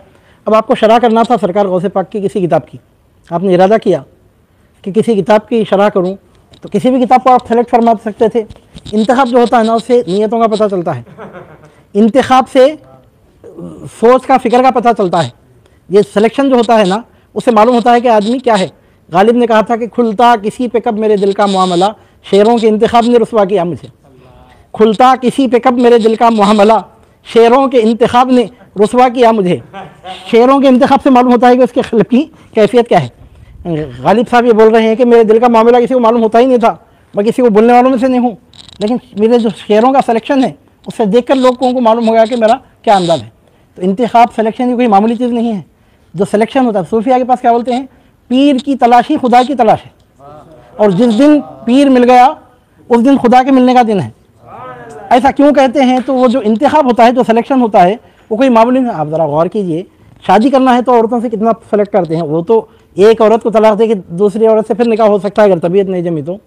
अब अमेरिका वगैरह में तो हो भी रहा है, मगर हमारे पास फिर भी ऐसा आम तौर पर मेरा, अब हमारे पास भी शुरू हो रहा है। अब मिसाल शायद 5 साल के बाद ऐसी मिसाल भी नहीं दे सकते, मगर फिल वक्त फ़ी ज़माना मैं आपके सामने अर्ज़ कर रहा हूँ कि ऐसे छोटे छोटे मामलात में हम ऐसा सिलेक्शन करते हैं। कोई आदमी दुकान खोलना चाहता है तो देखता है कि दुकान कहाँ चल सकती है। अगर वो सिलेक्शन उसका सही निकला, जो दुकान जहाँ नहीं चलने की है वहाँ ले जाकर अगर वो दुकान खोल दिया तो 1600 के 1000 के साथ वापस आता है घर को। तो सिलेक्शन की बहुत बड़ी अहमियत होती है। सिलेक्शन कोई मामूली चीज़ नहीं है, इंतखाब कोई मामूली चीज़ नहीं है। गालिब ने कहा कि खुलता किसी पे कब मेरे दिल का मामला, शेरों के इंतखाब ने रुसवा किया मुझे। अब ये तरीक़त की तसव्वुफ़ की जो बात हो रही है ना, यहाँ पर तो किसी के बस की बात नहीं है कि वो सरकार गौसे पाक रज़ी अल्लाह ताला का इंतखाब करे। नऊज़ु बिल्लाहि मिन ज़ालिक। किसी को अथॉरिटी दे ही नहीं सकते कि उसने सरकार गौसे पाक रज़ी अल्लाह ताला को सेलेक्ट किया तो मतलब ये कि बहुत बड़ी अथॉरिटी देना पड़ेगा। उसकी औकात क्या है, उसकी मजाल क्या है, उसकी बिसात क्या है कि वो सरकार गौसे पाक रज़ी अल्लाह ताला को मुंतखब करे। बात दरअसल ये है कि किसी की मजाल नहीं है कि गौसे पाक को मुंतखब करे। सरकार गौसे पाक जिसको मुंतखब फरमा लेते हैं वो आपके दर्जे दौलत तक पहुँचता है। किसी की औकात नहीं है कि सरकार गौसे पाक रज़ी अल्लाह ताला को सेलेक्ट करे। कोई मरकर पैदा हुआ तो उसकी औकात नहीं है, कोई सेलेक्ट कर नहीं सकता। सरकार गौसे पाक रज़ी अल्लाह ताला जिसको सेलेक्ट कर लेते हैं वो आपके दर्जे दौलत तक पहुँचता है, आपकी दहलीज तक पहुँचता है। इंतखाब वहाँ से होता है। वो ये लोहे और मखनातिस के जैसा मामला है। लोहा अगर खिंच के आ रहा है तो लोहे का कमाल नहीं है, मखनातिस का कमाल है कि किसको खींच रहा है। तो अज़ीज़ान मोहतरम, अब यहाँ पर हम देखते हैं, मैं अर्ज़ कर रहा हूँ आपके सामने कि अब यहाँ पर इंतखाब की बात आ रही है। तो मैं अर्ज़ कर रहा था ख्वाजा बंदा नवाज़ के सामने सरकार गौसे पाक रज़ी अल्लाह ताला की कई किताबें थीं, कई तसानीफ़ थे, कई तालीफ़ात थे। किसी भी किताब को आप सेलेक्ट करते थे, लेकिन ख्वाजा बंदा नवाज़ के दिल में सरकार गौसे पाक की जो अज़मत है उसका आप अंदाज़ा इससे लगाइए कि हुज़ूर गौसे पाक रज़ी अल्लाह ताला को अल्लाह ताला ने 40 मरतबा या गौसल आज़म कह के जो मुखातब किया, और सरकार गौसे पाक ने अपने उन 40 इल्हामात को जो जमा किया या गौसल आज़म के लफ्ज़ से अल्लाह ताला ने आपको खिताब किया। उस किताब को सरकार बंदा नवाज़ ने शरह करने के लिए मुंतखब फरमाया। यानी सरकार गौसे पाक रज़ी अल्लाह ताला को किस मुकाम पे देख के वो खुश हो रहे हैं आप अंदाज़ा लगाइए। मुकाम गौसियत कुबरा, गौसुल आज़म का जो मुकाम है अज़ीज़ान मोहतरम, यानी मतलब ये कि गौसुल आज़म किसको बोलते हैं। अल्लाह ताला ने जो खिताब दिया या गौसल आज़म कहकर जो मुखातब किया सरकार गौसे पाक रज़ी अल्लाह ताला को, अगर किसी ने आलम शुक्र में दावा किया तो दावा करने को तो खुदा होने का भी दावा करते हैं आलम शुक्र में, उसकी इससे बढ़ के अहमियत नहीं होती कि उसको बस छोड़ दिया जाता है, उससे बढ़कर उसकी कोई अहमियत नहीं होती कि उसको तर्क कर दिया जाता है। आलम शुक्र का मामला नहीं है यहाँ पर खिदर के होश की ज़रूरत है। अज़ीज़ान मोहतरम, शुक्र के जोश वालों की बात की यहाँ पर ज़रूरत नहीं है, यहाँ पर खिदर के होश की ज़रूरत की बात है। ख्वाजा बंदा नवाज़ गैसु दराज क़द्दसल्लाहु ताला सिर्रहुल अज़ीज़ के सामने किताबों की फहरिस्त थी। आप जिस किताब को चाहते शरह के लिए मुंतखब फरमाते, लेकिन शेरों के इंतखाब ने गालिब को रुसवा किया था, लेकिन किताब के इंतखाब ने बंदा नवाज़ सरकार की अज़मत में चार चांद लगा दिए। हमारे जैसे क़ादरियों के दिलों में क़यामत तक बंदा नवाज़ की अज़मत की मोहर लग गई। रिसाले गौसिया की अज़मत नहीं बढ़ गई बंदा नवाज़ के सेलेक्ट फरमाने की वजह से। क़यामत तक के गौसे पाक के ग़ुलामों के दिलों में बंदा नवाज़ की अक़ीदत की शम्मा रोशन होगी। अज़ीज़ान मोहतरम, सिलेक्शन जब करना था किसी भी किताब को आप सेलेक्ट करते, लेकिन आपने सेलेक्ट किया तो उस रिसाले गौसिया को सेलेक्ट किया जिसका नाम ही है अर्रिसालतुल गौसिया, और जिसमें 40 इल्हामात हुए हुज़ूर बड़े पीर सरकार पर। और अल्लाह ताला ने हर खिताब में कहकर खिताब किया, हर इल्हाम से पहले ये कह के पुकारा सरकार गौसे पाक को, या गौसल आज़म, फिर खिताब हुआ या गौसल आज़म, फिर खिताब हुआ या गौसल आज़म। अज़ीज़ान मोहतरम, आप अंदाज़ा लगिए वो गौस कैसे गौसल आज़म है कि उनको पैदा करने वाले ने 40 मरतबा उनको गौसल आज़म कह के पुकारा। पैदा करने वाले ने 40 मरतबा जिसको गौसल आज़म कहा हो, आप अंदाज़ा लगाइए कि उनके सिवा कौन औना बोना मस्खरा गौसल आज़म हो सकता है। कहाँ निज़ाम अली, कहाँ प्यास की गली, चनिस्बत खाक राबा आलम पाक। जिन पागलों को पागल खानों में रहना चाहिए उनका जिक्र ऐसी मुबारक महफिलों में करना भी नहीं चाहिए। वो ऐसी कमदर्फी की बातें मुंह लगाने के काबिल भी नहीं है कि ऐसी मुक़द्दस महफिलों में उनकी बात की जाए। अज़ीज़ान मोहतरम, आज ख्वाजा दक्कन खुतबे दक्कन बंदा नवाज़ की विलायत को पूरा दक्कन सलामी पेश कर रहा है। और ख्वाजा बंदा नवाज़ गैसु दराज को जब इंतखाब करने का मामला आया, आपने अर्रिसालतुल गौसिया को मुंतखब फरमाया। उसकी बाकायदा शरह लिखी जवाहिरुल उश्शाक़ के नाम से, बाद में उसका तर्जुमा भी हुआ और बारगाह बंदा नवाज़ से किताब छपी भी, अवेलेबल भी है, फ़ारसी में भी, उर्दू में भी। तो बहरहाल मैं अर्ज़ कर रहा था आपके सामने कि सरकार गौसे पाक की वो किताब के जो वो रिसालतुल गौसिया बंदा नवाज़ सरकार ने जिसकी शरह फरमाई, इससे आप अंदाज़ा लगाइए कि ख्वाजा बंदा नवाज़ गैसु दराज क़द्दसल्लाहु ताला सिर्रहुल अज़ीज़ गौसे पाक को जिस मुकाम पे देख के खुश हो रहे हैं, जिस मकाम विलायत पर देख कर उसकी सलामी दे रहे हैं वो मकाम गौसियत उज़्मा, मकाम गौसियत कुबरा, जो सिवाय मेरे पीर गौसे आज़म दस्तगीर के और किसी को ना नसीब हुआ है ना नसीब हो सकता है। शिहाबुद्दीन सोहरावर्दी को मुकाम नहीं मिल सका, अहमद कबीर रिफ़ाई को वो मुकाम नहीं मिल सका, बहाउद्दीन शाह नक़शबंद को मुकाम नहीं मिल सका, किसी औने बने को मुकाम कहाँ से मिल गया? हैरत की बात है।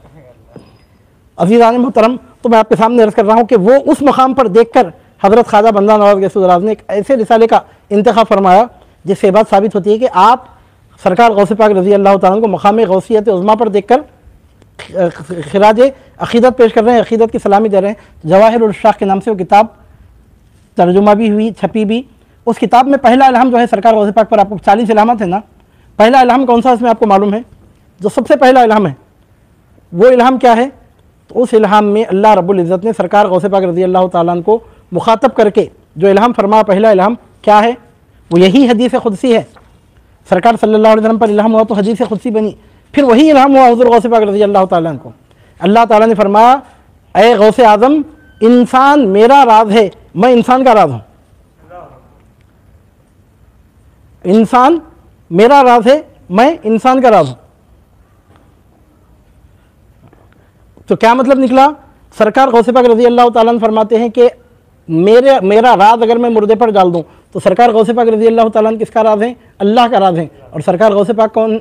अल्लाह ताला का है, सरकार गौसे पाक का राज है। फिर मतलब ये कि जिसने गौसे आज़म को पहचाना उसको खुदा की मारिफत नसीब होती है, और जिसको खुदा की मारिफत नसीब होती है उसी को गौसे आज़म का इरफान नसीब होता है। अगर किसी को गौसे आज़म का इरफान नसीब नहीं हुआ तो मतलब ये कि अल्लाह ताला की कामिल मारिफत पहले उसको नसीब नहीं हुई। अगर गौसे पाक सरकार रब्बुल आलमीन का राज है तो रब्बुल आलमीन हुज़ूर गौसे पाक रज़ी अल्लाह तआला का राज है। तो क्या मतलब निकला? तो साहिब किताब फरमाते हैं कि मिसरे अव्वल में जो हज़रत ने अज़मत सिर को अपने बयान किया वो ज़ू माना है, एक मरतबा एक हज़रत का अहवाल और मरतबे बातिनी है। मेरा राज में मुर्दे पे डालूँ तो मुर्दा उठकर खड़ा हो जाएगा। क्या मतलब? मेरे खल्ब की कैफियत ऐसी है कि खल्ब की कैफियत की ताबानियाँ अगर किसी मुर्दे के जिस्म पर मुनकिस हो जाए तो मुर्दा जिंदा होकर उठ के खड़ा हो जाए। एक मतलब उसका यह है। और दूसरा मतलब यह है कि अगर मैं अपना राज मुर्दे पर डालूँगा, मतलब यह है कि आपका राज से मुराद अल्लाह रब्बुल आलमीन है, ये मतलब है इसका। दूसरा मतलब यह है कि खुद हज़रत हक़ तआला अल्लाह रब्बुल सरकार गौसे पाक रज़ी अल्लाह तआला का राज है। मैं क्या बोला आपके सामने जब से कि हुजूर बड़े पीर सरकार पर जो 40 इल्हामात हुए उसमें पहला इल्हाम जो हुआ उस इल्हाम में अल्लाह रब्बुल इज़्ज़त आपसे क्या फरमाता है? अल इंसान सिर्री व अना सिर्रुहु, ऐ गौसे आज़म, इंसान मेरा राज है, मैं इंसान का राज हूँ। बाद लोग बोलते हैं कि किसी की बात निकली, बोलते वो तो इंसान थे, वो तो इंसान थे। मूसा अलैहिस्सलाम इंसान है, ईसा अलैहिस्सलाम इंसान है, नूह अलैहिस्सलाम इंसान है। किसी की भी आप बात कीजिए, पंजतन पाक इंसान है, मिसाल के तौर पर सिद्दीक़ अकबर इंसान है, फ़ारूक़ आज़म इंसान है। तो उस बदनसीब को पहले ये मालूम होना चाहिए कि इंसान होना कोई ऐब नहीं है। अक्लमंद इंसान होना कायनात में सबसे बड़ा कमाल है। इंसान होने को इन्हें माइनस माने में ले रहा, जबकि इंसान होना माइनस माने में नहीं है। ये इंसान होना ये बहुत पॉजिटिविटी की बात है। ये तो चुनाचे अल्लाह ताला फरमाता है अल इंसान सिर्री व अना सिर्रुहु। हमारे दादा साहब क़िबला फरमाते हैं दैरो हरम में और ना जाने कहाँ कहाँ मैं जब भी देखता हूँ बशर से बशर मिला। दैरो हरम में और ना जाने कहाँ कहाँ मैं जब भी देखता हूँ बशर से बशर मिला। और अल्लाह ताला कुरान मजीद में क्या फरमा रहा है? लौ अंज़लना मलकल लजअलनाहु रजुला, अगर हम फरिश्ते को भी भेजते तो फरिश्ते के पैकर में नहीं भेजते, उसको भी बशर बना के ही भेजते। लौ अंज़लना मलकल लजअलनाहु रजुला, अगर हम फरिश्ते को भी भेजते तो इंसान बनाकर ही भेजते। यानी फरिश्ता होने में जो कमाल है उससे बड़ा कमाल इंसान होने में है। हज़रत वजहुल्लाह शाह साहब का शेर है कि दिल में सिर्रुल्लाह आया और दिल उसी के हाथ में, जैसे आईने में मैं आईना मेरे हाथ में। अल इंसान सिर्री व अना सिर्रुहु की गोया वजाहत तर्जुमानी फरमा रहे हैं कि दिल में सिर्रुल्लाह आया, दिल में सिर्रुल्लाह आया और दिल उसी के हाथ में। वो है कि मोमिन का दिल अल्लाह रब्बुल इज़्ज़त की दो उंगलियों के दरमियान होता है। बैना असाबिउर रहमान ऐसे अल्फाज हैं वो, वहाँ पर उंगलियों से मुराद इंसानों की उंगलियों की जैसे नहीं है, अल्लाह ताला के दस्ते खुदरत में होता है जैसा उसकी शान के लायक। उंगली का मतलब आप इंसानों की उंगली ऐसा नहीं समझना। इंसानों के दिल अल्लाह रब्बुल इज़्ज़त की दो उंगलियों के दरमियान होते हैं, मतलब अल्लाह रब्बुल इज़्ज़त के दस्ते खुदरत में, ये तर्जुमा करना उर्दू में, अल्लाह रब्बुल इज़्ज़त के दस्ते खुदरत में होते हैं। और यहाँ इरशाद होता है अल इंसान सिर्री व अना सिर्रुहु, तो हज़रत वजुल्लाह शाह साहब रहमतुल्लाह अलैह फरमाते हैं, दिल में सिर्रुल्लाह अया, जो चीज़ निहा है पूरी कायनात में वो चीज़ दिल में अया है। सिर्रुल्लाह जो कायनात में निहा है, आरिफ के दिल में अया है। दिल में सिर्रुल्लाह अया, और दिल उसी के हाथ में। जो जलवा जहाँ ज़ाहिर हो रहा है, जिस मुकाम पे जलवा ज़ाहिर हो रहा है, वो क़ल्ब फिर उसी के हाथ में है। दिल में सिर्रुल्लाह अया और दिल उसी के हाथ में। अब इसकी मिसाल क्या है तो फरमान, जैसे आईने में मैं, आईना मेरे हाथ में। अब कोई आदमी आईना हाथ में लेकर अपनी अपनी सूरत अगर देख रहा है तो आईने में कौन है? वो खुद, और उसके हाथ में क्या है? आईना। वो खुद जिसमें नज़र आ रहा है, जैसे आईने में मैं, आईना मेरे हाथ में, मैं आईने में हूँ, आईना मेरे हाथ में है। मैं हूँ का मतलब यहाँ पर मैं उतर के चले गया, हुलूल कर गया, नऊज़ कुफ्र है वो। हुलूल का अगर कोई अकीदा रखा, तनासुख का अकीदा रखा, नऊज़ बिल्लाह, अवतार का अकीदा कोई रखा, शिरक है, शिरक अकबर है वो, नऊज़ बिल्लाह मिन ज़ालिक। अवतार का कोई अकीदा वो नहीं है यहाँ पर। अक्लमंद सूरज का अक्स आईने में चमकता है तो क्या सूरज उतर के आ गया आईने में? पागल, सूरज आईने में उतर के नहीं आता, उतरने की जरूरत भी नहीं, नामुमकिन है कि उतरे, लेकिन उतर के नहीं भी आया तो क्या हुआ? सूरज की जगह सूरज है, आईने की जगह आईना है। लेकिन सूरज का जब आईने में जब पड़ जाता है तो आईना भी सूरज की तरह रोशन हो जाता है। सूरज नहीं है लेकिन सूरज के नूर से चमकता है। उस आईने के मुकाबले में दूसरा आईना रखो, उसको भी चमका देता है। उसके एंगल में और एक आईना रखो, उसको भी चमका देता है। 70,000 आईने एंगल से एंगल लेके रखो, पहले आईने में सूरज चमका था, वो एक आईना 70,000 आईनों को चमका देता है। अज़ीज़ान मोहतरम, तो यहाँ पर अब हदीस खुदसी है कि अल इंसान सिर्री व अना सिर्रुहु। अल्लाह ताला फरमाता है कि इंसान मेरा राज है, मैं इंसान का राज हूँ। और हमारे सरकार गौसे पाक पर इल्हाम हुआ, अल रिसालतुल गौसिया का पहला इल्हाम यही था कि गौसुल आज़म, इंसान मेरा राज है, मैं इंसान का राज हूँ। मैं जो खुल जाऊँ तो फिर सारी हकीकत खुल जाए ना, मैं इश्क़ हकीकी का लिफाफा हूँ। मैं जो खुल जाऊँ तो फिर कुछ बचने वाला नहीं है। लिफाफा खुल जाने के बाद अब ख़त में लिखी हुई कौन सी बात बाकी रह सकती है? मैं जो खुल जाऊँ तो फिर सारी हकीकत खुल जाए ना, मैं इश्क़ हकीकी का लिफाफा हूँ। मैं क्या मलक मेरी हकीकत को समझते हैं लवी, जिनका उस्ताद ना समझा वो मुअम्मा हूँ मैं। तो अब अल्लाह ताला फरमाता है कि अल इंसान सिर्री व अना सिर्रुहु, मैं इंसान का राज हूँ, इंसान मेरा राज है। अब यहाँ साहिब किताब फरमाते हैं ये दोनों सिर ऐसे हैं कि अगर मुर्दा उससे ज़िंदा हो जाए कुछ अजब नहीं है। एक तो मेरे सिर, सरकार गौसे पाक का फरमाना कि मेरा सिर, गौसे पाक का सिर वो अल्लाह है। अल्लाह ताला मुर्दे को ज़िंदा कर दे तो काफिर ही इनकार कर सकता है इसका। अगर अब तक काफिर नहीं भी था, अगर ये बोल दिया कि ऐसा नहीं हो सकता तो बोलने के बाद काफिर हो जा सकता है। अगर दारुल इफ्ता का लेटर हेड रहा, स्टैम्प लगाकर उस पर कुफर का फतवा दे सकते हैं नाम लिखकर। अगर कोई बोला कि अल्लाह रब्बुल इज़्ज़त मुर्दे को ज़िंदा नहीं कर सकता, नऊज़ु बिल्लाहि मिन ज़ालिक, अज़ीज़ान ऐसा नाम लेकर फुला का बेटा फुला काफिर है ऐसा लिख के दे सकते हैं। अगर कोई ऐसा बोला तो बोलने की किसी की मजाल नहीं है सिवाय काफिर के, कोई मुसलमान बोल नहीं सकता, दम नहीं मार सकता। युही व युमीत, अल्लाह ताला की सिफत क्या पढ़ते हैं चौथे कलीमे में? ला इलाहा इल्लल्लाहु वहदहु ला शरीका लहु लहुल मुल्कु व लहुल हम्द युही व युमीत। मुर्दा ज़िंदगी भी देता है, मौत भी देता है। तो ज़िंदगी देना तो उसकी ऐसी सिफत है कि अगर किसी को शक भी आया तो, अगर किसी को शक भी आ गया तो उसके काफिर होने में फिर कोई शक बाकी नहीं रह जाता। अगर उसको शक आ गया तो हमको शक खत्म हो जाता है कि इस बात में कि उन्हें मोमिन है कि काफिर है। बगैर शक के हमारे सामने बात आ जाती है कि वो तो यकीनन काफिर है। तो अज़ीज़ान मोहतरम, बोलना यह है कि अगर अल्लाह रब्बुल इज़्ज़त मुर्दे को ज़िंदा कर दे तो भी हैरत की बात नहीं है। और दूसरा मतलब यह है कि अल्लाह रब्बुल इज़्ज़त के अनवार की जो तजल्ली सरकार गौसे पाक के निहा खाने क़ल्ब में ज़ाहिर होती है, उस तजल्ली का फैज़ान अगर मुर्दे को ज़िंदा कर दे तो वो भी हैरत की बात नहीं है। दोनों बातों में कोई बात हैरत की नहीं है। दोनों फिर ऐसे हैं कि मुर्दा अगर उससे ज़िंदा हो जाए कुछ अजब नहीं है, क्योंकि हक़ ताला हज़रत ईसा अलैहिस्सलाम को बसबब रूहुल्लाह होने के मोजिज़ा इहयाए मौता का मरहमत फरमाया था। अब ज़रा गौर कीजिए, ईसा अलैहिस्सलाम का जो मोजिज़ा ज़ाहिर हुआ इहयाए अमवात का, एक आध मरतबा की बात नहीं है। सरकार लाउबाली की करामत से राजा गोपाल की बेटी ज़िंदा हुई, हम करामत बोलते हैं, एक मरतबा की बात है ना। सैयदना ईसा अलैहिस्सलाम से ये मोजिज़ा 4 मरतबा ज़ाहिर हुआ था। 4 मैयतों को आपने ज़िंदा किया था सैयदना ईसा अलैहिस्सलाम ने। 4 मरतबा इहयाए अमवात का मोजिज़ा आपसे ज़ाहिर हुआ। अज़ीज़ान मोहतरम, अब आप गौर करके देखिए, कुरान मजीद में उसका बयान हमको मिलता है। और अब ऐसा क्यों हुआ? तो ईसा अलैहिस्सलाम को अल्लाह रब्बुल इज़्ज़त ने रूहुल्लाह बनाया। रूहुल्लाह का मतलब क्या? अरबी महज़ूफ़ात की ज़बान है। अल्लाह की रूह का मतलब, रूहुल्लाह का मतलब रूह मिनल्लाह। रूहुल्लाह का मतलब क्या है? रूह मिनल्लाह, अल्लाह की जानिब से रूह। क्या मतलब इसका? अल्लाह की जानिब से रूह का मतलब ये कि हर पैदा होने वाले बच्चे को अल्लाह ताला की कुदरत का फैज़ान नसीब होता है 2 वास्तों के ज़रिए, बाप का वासिता, माँ का वासिता। और सैयदना ईसा अलैहिस्सलाम को जो अल्लाह ताला की खालिकियत का फैज़ान नसीब हुआ, एक ही वास्ते में नसीब हो गया, सिर्फ माँ का वास्ता, बाप के वास्ते के बगैर। तो इस वास्ते आपका रखब हुआ रूहुल्लाह। रूहुल्लाह का मतलब क्या है? रूह मिनल्लाह, अल्लाह की रूह का मतलब अल्लाह ताला की जानिब से रूह, यानी अल्लाह ताला की सिफत खालिकियत का दूसरे लोगों को जैसा फैज़ान हासिल है उससे बढ़कर फैज़ान हासिल फरमाने वाले, उससे बढ़कर, यानी दूसरे लोगों को सिंगल फैज़ान हासिल है तो आपको डबल फैज़ान हासिल है उसका, क्योंकि माँ और बाप के वासिते, दो वासिते होते हैं दूसरे लोगों को कुदरत के घर के लिए। आपके दो वासितों में से एक वासिता है, दूसरा वास्ता नहीं, डायरेक्ट है। इस वास्ते आपका लक़ब हो गया रूहुल्लाह। चुनांचे आपको ख़ासतौर पर यह मौजूदा दिया गया कि चूँकि आपको अल्लाह रब्बुल इज़्ज़त की जानिब से खुसूसी फैज़ान के ज़रिए ज़िंदगी मिली, इस वास्ते अब आप जिस मैयत को हाथ लगा देते तो मैयत ज़िंदा हो जाती, जाकर ऐसा टच कर देते थे उसको, खाली ज़िंदा हो जाती थी। दज्जाल लईन मरदूद जब आएगा आखिरी ज़माने में, लोगों को जब इंतहाई परेशानी में मुब्तला रखेगा, सैयदना इमाम महदी अलैहिस्सलाम तदबीरें कर रहे होंगे उसको दफ़ा करने की।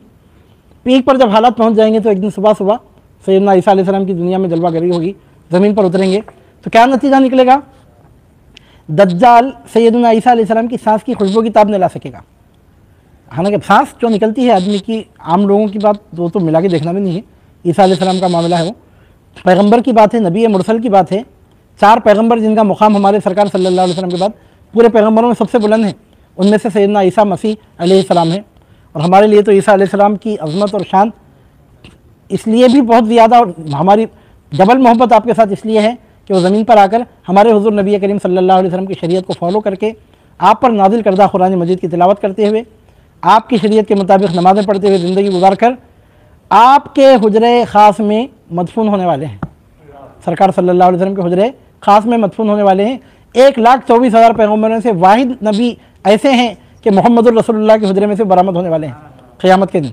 तो हम जैसे सरकार सल्लल्लाहु अलैहि वसल्लम के ग़ुलामों के लिए तो ये आपसे इंतहाई वाबस्तगी और अक़ीदत का सबब है ये। अज़ीज़ान मोहतरम, अब यहाँ पर साहिब किताब फरमाते हैं, क्योंकि हक़ ताला हज़रत ईसा अलैहिस्सलाम को बसबब रूहुल्लाह होने के मौजिज़ा इहयाए मौता का मरहमत फरमाया था। अब फरमाते हैं, अगर हज़रत महबूब को जो सिर्रुल्लाह और महबूबुल्लाह थे करामत इहयाए मौता की अता करे, क्या अजब है। साहिब किताब फरमाते हैं, ईसा अलैहिस्सलाम सिर्रुल्लाह रूहुल्लाह हैं तो सरकार गौसे पाक सिर्रुल्लाह हैं। ईसा अलैहिस्सलाम अगर रूहुल्लाह हैं तो सरकार गौसे पाक सिर्रुल्लाह हैं। अल्लाह ताला ने आपको अपने खुसूसी फैज़ान से पैदा फरमाया, और सरकार गौसे पाक के इल्हामात में इल्हाम होता है कि इंसान मेरा राज, मैं इंसान का राज हूँ। तो फरमाते हैं कि वो रूहुल्लाह थे, इस वास्ते उनके ज़रिए मौजूदा ज़ाहिर हुआ। और सरकार गौसे पाक कौन है? सिर्रुल्लाह हैं, महबूबुल्लाह हैं। अगर रूहुल्लाह के फैज़ से मुर्दा ज़िंदा हो जाए और हैरत नहीं है, तो सिर्रुल्लाह के फैज़ से मुर्दा ज़िंदा हो जाए, महबूबुल्लाह के फैज़ से अगर मुर्दा ज़िंदा हो जाए, तो इसमें हैरत की कौन सी बात है। लुत्फ़ ख़ास मिसरे दुवम में हज़रत ने यह फरमाया कि अलबत्ता खुदरत मौला ताला बुलंद से मुर्दा खड़ा हो जावे।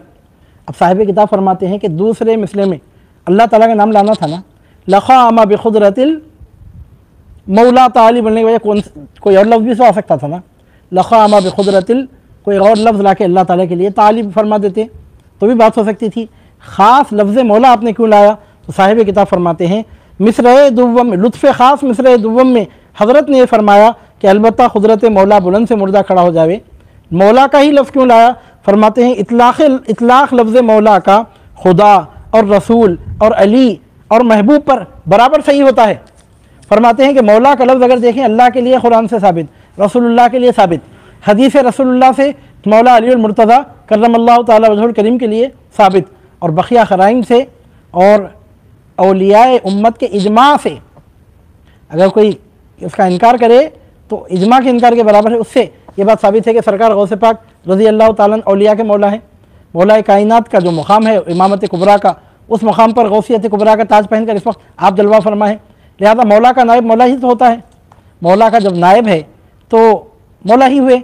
इमामत कुबरा के मनसब वाले के मुकाम पर जब आप गौसियत कुबरा का ताज पहन के बैठे हैं तो फिर मौला ही हुए।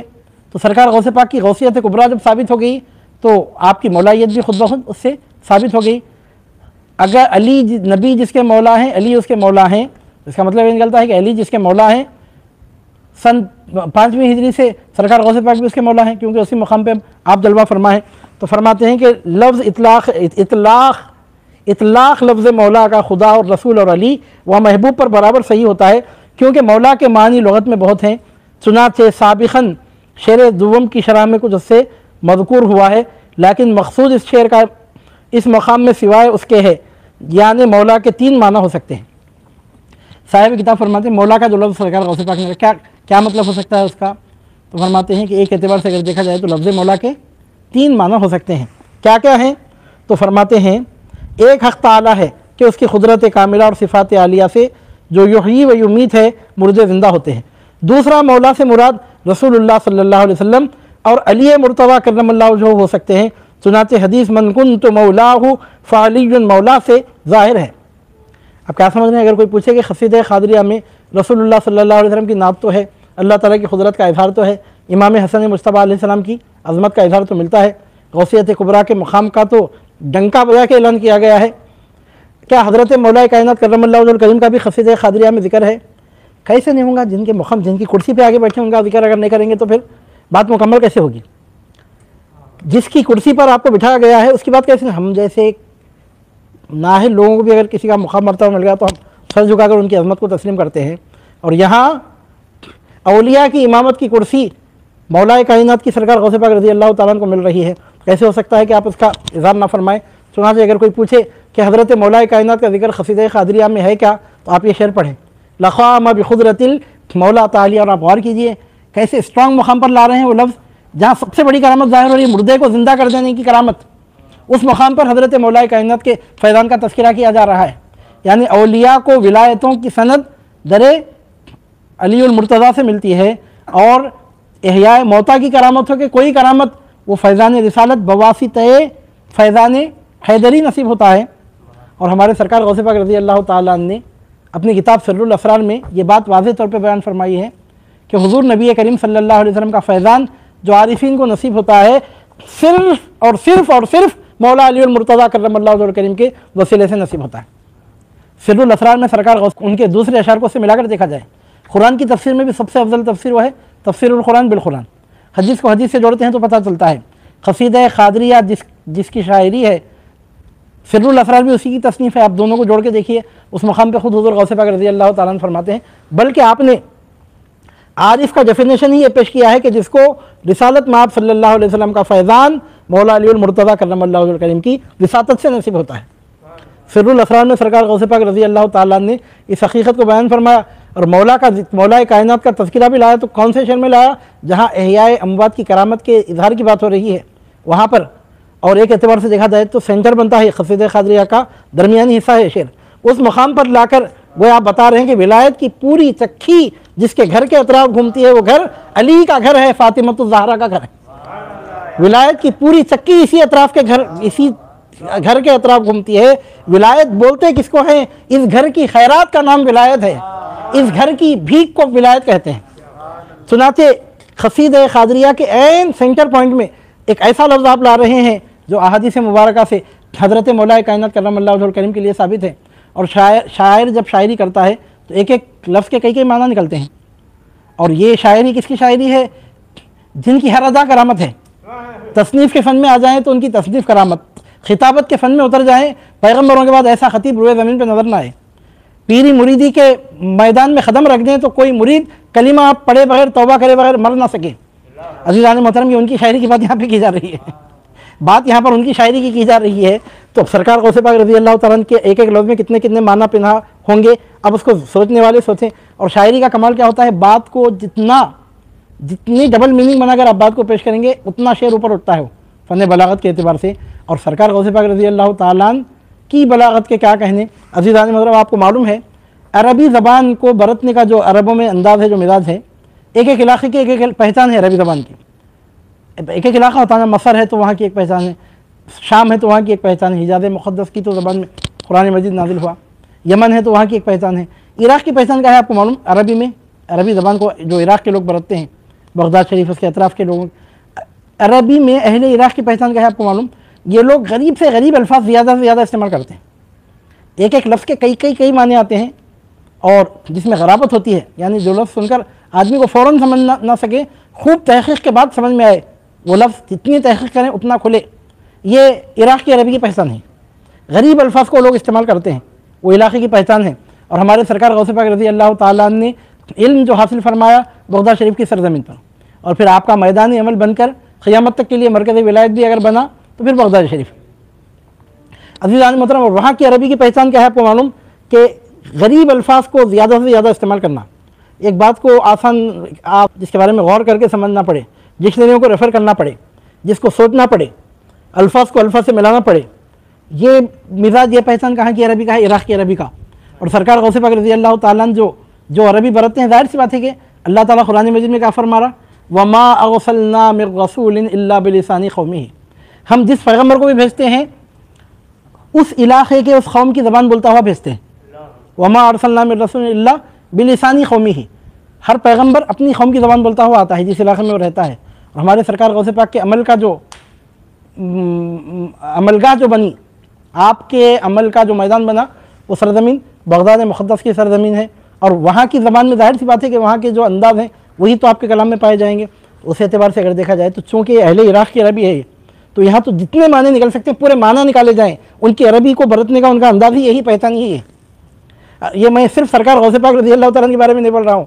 आप जिस इराक़ के शायर की शायरी को लेंगे, इराक़ के जिस नसर निगार अदीब की इबारतों को लेंगे, अब जैसा हर इलाके की अरबियत की एक पहचान है, इराक़ की अरबियत की यह पहचान है कि एक लफ्ज़ के कितने माने निकल सकते हैं, आप निकाल कर देखिए, क्योंकि लोग गरीब अल्फाज लाने के आदी होते हैं, उनके पास ज़बान को बरतने का वो कमाल है। अब यहाँ ज़बान किसकी है? सुल्तान बगदाद, शहंशाह बगदाद की। फरमा जब लफ्ज़ मौला ला रहे हैं, छोटे बच्चे को भी आप पूछिए कि मौला का लफ्ज़ आता है तो ख्याल किसकी तरफ जाता है? अल्लाह की तरफ, रसूलुल्लाह की तरफ। उसके नंबर 3 किसकी तरफ जाता है? यजीद के फैज़ान से अगर सरशार नहीं हुआ है, नऊज़ु बिल्लाहि मिन ज़ालिक, अगर यजीद और यजीदियों के साथ जहन्नम में जाना अगर उसके मुक़द्दर में नहीं है अज़ीज़ान मोहतरम, तो फिर तीसरे नंबर पर सिवाय मौला कायनात अली मुर्तज़ा करमल्लाहु वजहु करीम के और किसी की तरफ ख्याल जा ही नहीं सकता। मन कुन्तु मौलाहु फ़हाज़ा अली मौला की हदीस किसकी तरफ नातिक़ है? एक 15 साल 20 साल का अगर कोई बच्चा है, तालिब इल्म है, अहादीस मुबारका का एवरेज मुताला है या कम से कम उलमा की आलिम नहीं है, उलमा की मजलिस में पढ़ने वाला है, तो उसका ख्याल लफ्ज़ मौला सुनकर किसकी तरफ जाता है? उलमा से मुराद कौन से उलमा? यजीद की तारीफ़ में क़सीदे पढ़ने वालों की बात नहीं है, यहाँ पर पंजा तने पाक की शान बयान करने वालों की बात हो रही है। अज़ीज़ान मोहतरम, जिनके बारे में सरकार ने फरमाया 2 चीज़ों को तुम्हारे दरमियान छोड़े जा रहा हूँ, 2 को मजबूती से पकड़ोगे तो गुमराही से बचोगे। यजीद की औलाद को छोड़ के जा रहा हूँ नहीं फरमाया सरकार सल्लल्लाहु अलैहि वसल्लम ने, अली की औलाद को छोड़ने का जिक्र फरमाया, फातिमा की औलाद को छोड़ने का जिक्र फरमाया। तो अज़ीज़ान मोहतरम, अब यहाँ पर आप खुद गौर कीजिए कि बोलने वाले कौन हैं? ये जिनका शेर है वो खुद कौन है? नऊज़ु बिल्लाहि मिन ज़ालिक, अलियाज़ु बिल्लाहि ताला। ऐसे पाक लोगों का तज़किरा करते हैं, नापाकों का की मिसाल भी नहीं देना चाहिए। इतने पाक लोगों की बात करते हुए नापाकों का तो ज़िक्र भी नहीं करना चाहिए। अज़ीज़ान मोहतरम, बोलने वाले ऐसे पाक हैं कि जिनके घराने से तहारत निकली है, जिनका ख़ानदान तहारत का सरचश्मा है, जिनके घर में क़यामत की सुबह तक पैदा होने वाले बच्चे बच्चे पर ज़कात इसलिए हराम है कि वो माल का मैल है, वो इतने पाक हैं। यहाँ मैं उनकी बात कर रहा हूँ। अगर किसी की समझ में नहीं आती बात, किसी की अक़ल में नहीं आती, किसी की तबीयत को अगर ये बात रास नहीं आती, तो रसूलुल्लाह सल्लल्लाहु अलैहि वसल्लम की शरीयत का इनकार करके इस्लाम के दायरे से निकलकर जहन्नम में जाना गवारा कर ले। दूसरा तो कोई उसके लिए रास्ता ही नहीं है। अगर वो जहन्नमियों की सिफत पे नहीं पैदा हुआ है तो यहाँ पर उसको सर झुकाना ही है। अगर अल्लाह रब्बुल इज़्ज़त ने जहन्नम के भड़कते हुए शोलों को उसका मुक़द्दर अगर नहीं बनाया है तो यहाँ तो उसको सर झुकाना ही है। नहीं, इब्लीस और इब्लीस की ज़ुर्रियत के साथ अगर जहन्नम में जाना है तो वो भी नहीं झुकाता नूर मोहम्मदी के सामने। आदम अलैहिस्सलाम को उसने भी सजदा नहीं किया था, फिर तो कोई प्रॉब्लम नहीं है। हर चीज़ अपनी असल की तरफ लौटती है, कुल्लु शैइन यरजिउ इला अस्लिही। लेकिन मैं आपके सामने बात क्या कर रहा हूँ? ऐलान फरमाने वाला कौन, किसकी औलाद में है? मौला अली मुर्तज़ा करमल्लाहु वजहु करीम की औलाद में। किसका जानशीन बन के आया? मौला ए कायनात अली मुर्तज़ा करमल्लाहु ताला वजहु करीम का। किसकी औलाद में? हसनैन करीमैन की औलाद में अली मुर्तज़ा करमल्लाहु वजहु करीम के खून का और सय्यदा कायनात शहज़ादी कौनैन फ़ातिमतुज़ ज़हरा सलामुल्लाहि अलैहा के खून का इतना बड़ा मरकज़ी ऐसी बड़ी मरकज़ियत अगर किसी शख्सियत में पैदा हुई, अगर जमा हुई, तो सरकार गौसे पाक रज़ी अल्लाह ताला की शख्स में जमा हुई। आप लिख के रख लीजिए मेरी बात, 29 शाबान या यकुम रमज़ान मुबारक 470 हिजरी के बाद से लेकर आज तक और सूर फूके जाने तक सरकार गौसे पाक रज़ी अल्लाह ताला के जैसा इतना बड़ा सय्यद इतना पैदा हुआ है ना, क़यामत तक पैदा होने वाला है। वो ऐसे सय्यद हैं कि गैर सय्यदों को भी उनके ख़दमों में सर झुकाना है, सय्यदों को भी उनके ख़दमों में सर झुकाना, वो इतने बड़े सय्यद हैं। और ऐसे बड़े सैयद हैं। ख़दमी हाज़िही अला रख़बती कुल्ली वलील्लाह का ऐलान गैर सादात के लिए भी है, सादात के लिए भी है, क्योंकि ऐलान करने वाला इतना बड़ा सैयद है कि उसके बाद बड़े से बड़ा सैयद भी सैयद होने में उसके बाद के मर्तबे का ही है, वो इतना बड़ा सैयद है। अज़ीज़ान मोहतरम, जब वो ये ऐलान फरमा रहे हैं तो अब आप गौर करके देखिए अब क्या फरमाते हैं।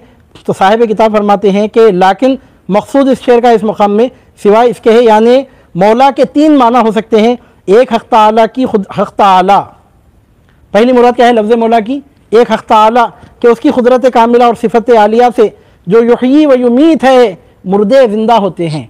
मौला से मुराद कौन है? अल्लाह ताला, जिसकी कुदरत से मुर्दे ज़िंदा होते हैं, जिसकी सिफ़त यह है युही व युमीत। अच्छा, एक मतलब ये हुआ। दूसरा मौला कौन है? 3 मतलबों में दूसरा मतलब, दूसरा मौला कौन है? तो फरमाते हैं दूसरा मौला से मुराद रसूलुल्लाह सल्लल्लाहु अलैहि वसल्लम और अली मुर्तज़ा करमल्लाहु वजहुल करीम हो सकते हैं। चुनांचे हदीस मन कुन्तु मौलाहु फ़अलियुन मौलाहु से ज़ाहिर है, वो तो हदीस से ज़ाहिर है। मन कुन्तु मौलाहु फ़अलियुन मौला, मैं जिसका मौला हूँ अली इसका मौला है। एक हदीस से दोनों की मौलायत साबित हो गई, रसूलुल्लाह सल्लल्लाहु अलैहि वसल्लम की भी और हज़रत मौला कायनात करमल्लाहु वजहुल करीम की भी। अब सवाल ये पैदा होता है कि तीसरा मौला कौन है? 3 मतलब है यहाँ पर। एक तो मौला अल्लाह ताला है, उसकी तो सिफत ही वही उम्मीद है, वो मौला है। और दूसरा मौला कौन हो सकता है? तो एक हदीस से 2 शख्सियतों का पता चलता है, एक अली और मुर्तज़ा, एक तो मोहम्मद अरबी सल्लल्लाहु अलैहि वसल्लम, दूसरे सैयदना अली करमल्लाहु ताला वजहुल करीम। एक हदीस से दोनों की मौलायत का पता चलता है। अब तीसरा मौला कौन है? 3 मतलब निकल सकते हैं मौला के। अब तीसरा मौला कौन है? तो अब देखना पड़ेगा कि वो कौन शख्स है कि जो बैक वक्त रसूलुल्लाह सल्लल्लाहु अलैहि वसल्लम के ख़ानदान का भी नुमाइंदा हो और मौला कायनात करमल्लाहु वजहुल करीम के ख़ानदान का भी इस तौर पे नुमाइंदा हो कि उसके ज़माने से लेकर क़यामत तक इतना बड़ा कोई नुमाइंदा उसके मुकाबले में ना हो। वो कौन है ये देखना पड़ेगा। और दुनिया इस हकीकत को मानती है अल वलदु सिर्रुल लि अबी, बेटा अपने बाप का राज होता है। ये मुहावरे के तौर पर, यानी मतलब ये कि जो हक़ाइक़ साबिता हैं, यानी आलम इंसानियत में जिन हक़ाइक़ को तस्लीम किया गया है उसमें हकीकत है कि अल वलदु सिर्रुल लि अबीही, बेटा अपने बाप का राज होता है। अब यहाँ राज की बात चल रही है ना, सिर्रुन की बात चल रही है, तो वो हकीकत यहाँ पर लाकर फरमाते हैं कि तीसरा मौला कौन है? तो फरमाते हैं तीसरा मुराद खुद हज़रत महबूब है। वो कैसे? मुमकिन है कि वो बमूजिब अल वलदु सिर्रुल लि अबीही तमामी सिफ़ात अजदाद के जामे थे। सरकार गौसे पाक रज़ी अल्लाह ताला अन्हु के आबा व अजदाद में, मौला कायनात की औलाद में जितने हसनी हुसैनी बुजुर्गान दिन पैदा हुए, सबकी सिफ़तें जमा हो गई थी हुज़ूर गौसे पाक रज़ी अल्लाह ताला अन्हु की ज़ाती किराम में।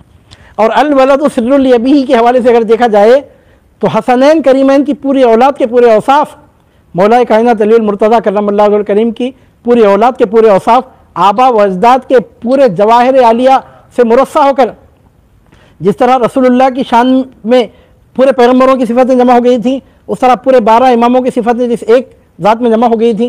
ज़ाहिर सी बात है कि वो ज़ात हुज़ूर गौसे पाक रज़ी अल्लाह ताला अन्हु की ज़ात है।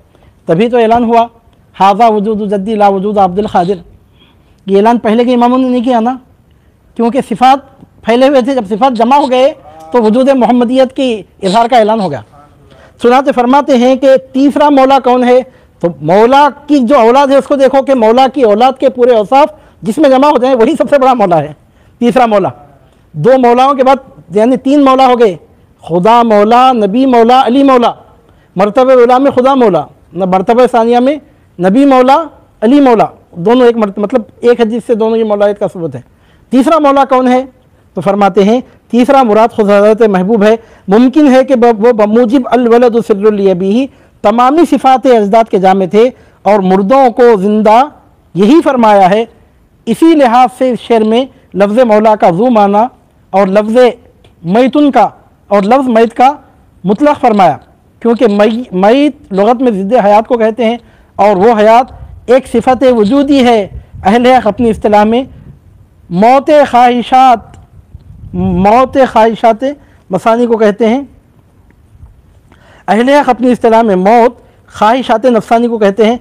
जैसा रसूलुल्लाह सल्लल्लाहु अलैहि वसल्लम ने फरमाया, जो शख्स इरादा रखता है कि मुर्दे को ज़मीन पर चलता देखे, बस चाहिए कि वह अबू बकर सिद्दीक़ को देखे, क्योंकि तमामी ख्वाहिशात को अपनी मोहब्बत खुदा और रसूल से मिटा दिया है। इसलिए उलमाए हक़ मौत की अनवा कई किए हैं। अज़ीज़ान मोहतरम यहाँ पर क्या मालूम हो रहा है? तीसरा मौला से मुराद यहाँ पर कौन हो सकता है? तो फरमाते हैं ये हकीकत तो पूरी दुनिया मानती है, ये राफिज़ी की बात, खारिजी की बात या इसकी बात उसकी बात नहीं, सब पूरी इंसानी तस्लीम करती है। और आज तो DNA भी साबित कर रहा है, साइंस साबित कर रही है।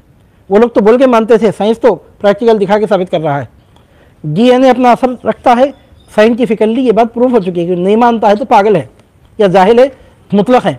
अज़ीज़ान मोहतरम कब यहाँ पर आप देखेंगे अल वलदु सिर्रुल लि अबीही, बेटा अपने बाप का राज होता है, बेटा अपने बाप का राज होता है। इस एतबार से अगर देखा जाए तो हसनैन करीमैन की औलाद में, उन अइम्मे अहले बैत पाक में जितने औसाफ जुदा जुदा औसाफ कमालिया हमको नज़र आते हैं, बगदाद की सरजमीन पर पूरे कमालात यकजा दिखाई देते हैं।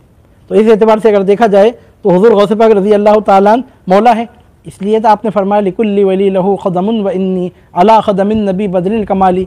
सूफिया में अनल हक़ होने का बहुत सारे लोगों ने दावा किया, अनल्लाह होने का बहुत सारे लोगों ने दावा किया, अना मोहम्मद होने का दावा रुए ज़मीन पर सिवाय मेरे पीर अब्दुल क़ादिर गिलानी के न किसी ने किया है, न सुर फूके जाने तक कर सकता है। लैसा फ़ी जुब्बती सिवल्लाह सुबहानी आज़म माशानी अनल हक़, ऐसा बोलने वालों ने तो बहुत कुछ बोला, कहने वालों ने इस तरह के दावे किए। अनल्लाह होने का दावा बहुत सारों ने किया, लेकिन अना मोहम्मद होने का दावा सिवाय बगदाद की सरजमीन के और किसी सरजमीन से सुबह क़यामत तक नहीं होगा और अब तक नहीं हुआ। अज़ीज़ान मोहतरम ये ऐलान जो इस एतबार से अगर देखा जाए तो हुज़ूर हज़रत मौला कायनात को रसूलुल्लाह सल्लल्लाहु अलैहि वसल्लम से जो कमाल क़ुर्ब है, उसके बाद हम देखते हैं कि हमारे सरकार गौसे पाक रज़ी अल्लाह ताला अन्हु उसके मज़हर बन गए। तो लखामा बिख़ुदरतिल मौला ताली का क्या मतलब हुआ? अगर मैं अपना राज मुर्दे पर डाल दूँ तो मौला के की खुदरत से मुर्दा ज़िंदा हो जाए, क्या मतलब निकला इसका? तो अल्लाह ताला की खुदरत से ज़िंदा हो जाए, एक मतलब ये है, या अल्लाह ताला की खुदरत रसूलुल्लाह के फैज़ान से नसीब हो मुर्दा ज़िंदा हो जाए, या अल्लाह ताला की खुदरत मौला अली अल मुर्तज़ा के ज़रिए ज़ाहिर हो और मुर्दा ज़िंदा हो जाए। या मतलब ये निकला कि अल्लाह ताला की खुदरत, अली और नबी का मुकाम तो बहुत बुलंद है, नबी ज़ादे और अली ज़ादे अब्दुल क़ादिर के ज़रिए भी खुदरत ज़ाहिर हो जाए, मुर्दे को ज़िंदा कर देने के लिए काफ़ी। 600 साल पुरानी खबर में से जो मुर्दे को आपने ज़िंदा किया था, क्या कह के ज़िंदा किया था? खुम बिइज़्नी कहा था, दुनिया को दिखाया था मुक़ाम मोहम्मदियत। ईसाइयों से मुनाज़रा हो रहा था ना, तो आपने दुनिया को मुक़ाम मोहम्मदियत दिखाया, क़ुर्ब मुक़ाम मोहम्मदियत का इस तौर पे इज़हार फरमाया कि खुम बिइज़्नी कहकर आपने मुर्दे को ज़िंदा फरमाया। तो इस एतबार से हम देखते हैं कि अल वलदु सिर्रुल लि अबीही होने के हवाले से हुज़ूर गौसे पाक रज़ी अल्लाह ताला अन्हु खुद भी मौला होते हैं। तो लफ्ज़ मौला कई मानों में यहाँ पर आ रहा है। मन कुन्तु मौला फ़ाली मौला से ज़ाहिर है। तीसरा मुराद खुद हज़रत महबूब है। मुमकिन है कि वह मुजिब अल वलदु सिर्रुल लि अबीही तमामी सिफ़ात अजदाद के जामे थे। अजदाद किराम के पूरे औसाफ आपकी ज़ात किराम में जमा हो गए थे। हसनी हुसैनी खानवादों का पूरा फैज़ान, पूरे बुज़ुर्गों के पूरे कमालत एकजा आपकी ज़ात में इकट्ठा हो गए। अज़ीज़ान मोहतरम, तभी तो एक ऐसा ऐलान हुआ कि दुनिया विलायत में ना पहले हुआ ना बाद में। उनके पीरों ने वो ऐलान नहीं किया तो उनके मुरीद कहाँ से कर सकते हैं? या अगर कोई दूसरे शौक़ रखने वाले मस्खरे हैं तो उन मस्खरों का तो जिक्र ही का है। अज़ीज़ान मोहतरम, यहाँ हम देखते हैं कि हुज़ूर गौसे पाक रज़ी अल्लाह ताला अन्हु ने अना मोहम्मद होने का ऐलान किया। हाज़ा वजूद जद्दी ला वजूद अब्दुल क़ादिर का ऐलान सरकार गौसे पाक रज़ी अल्लाह ताला अन्हु ने किया। एक रिसालत का दावा सैयदुल मुरसलीन सल्लल्लाहु अलैहि वसल्लम ने भी फरमाया, एक दावा मुसैलमा बिन कज़्ज़ाब ने भी किया।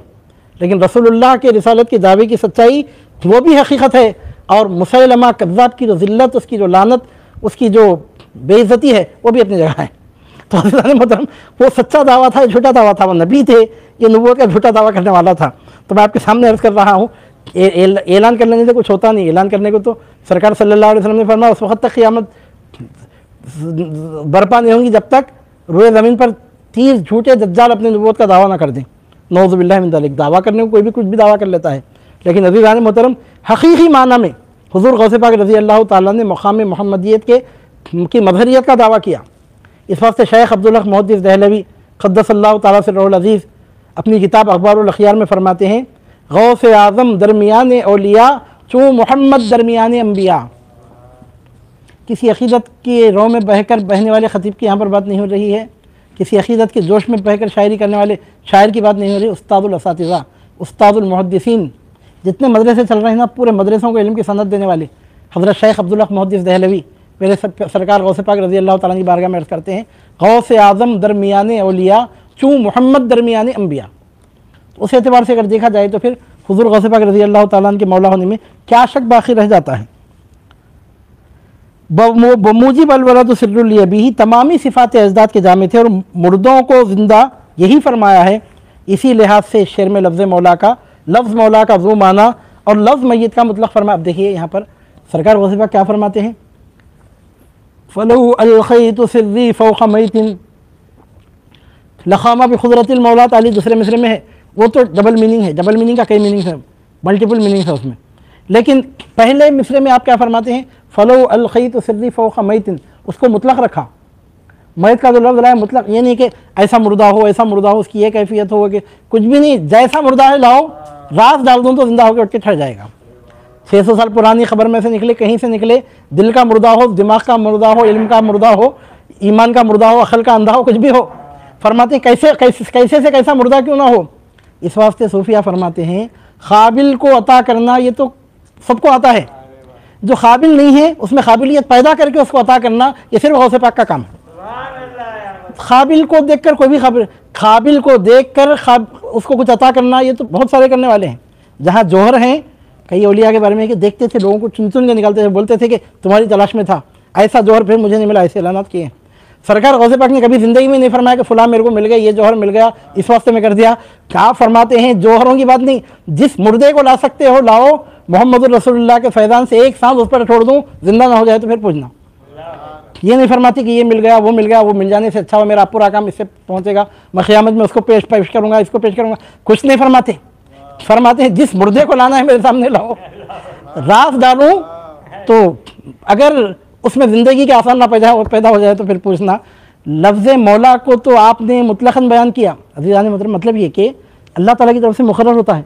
बुज़ुर्गों के लिए अल्लाह ताला की जानिब से बात मुक़र्रर होती है कि कई बुज़ुर्गों के अहवाल में आता है कि मुरीद होने के लिए किसी बुज़ुर्ग के पास गए तो उन्होंने कुछ बहाना नहीं बना, साफ़ तौर पर उनको ये बताया कि आपको फैज़ान फ़ुलां से मिलने वाला है, आप वहाँ चले जाइए। लोहे महफूज़ में देखकर बोल देते कि आपका फैज़ान उनके पास है, आप वहाँ चले जाइए, फिर वहाँ से वो खामोश चले जाते।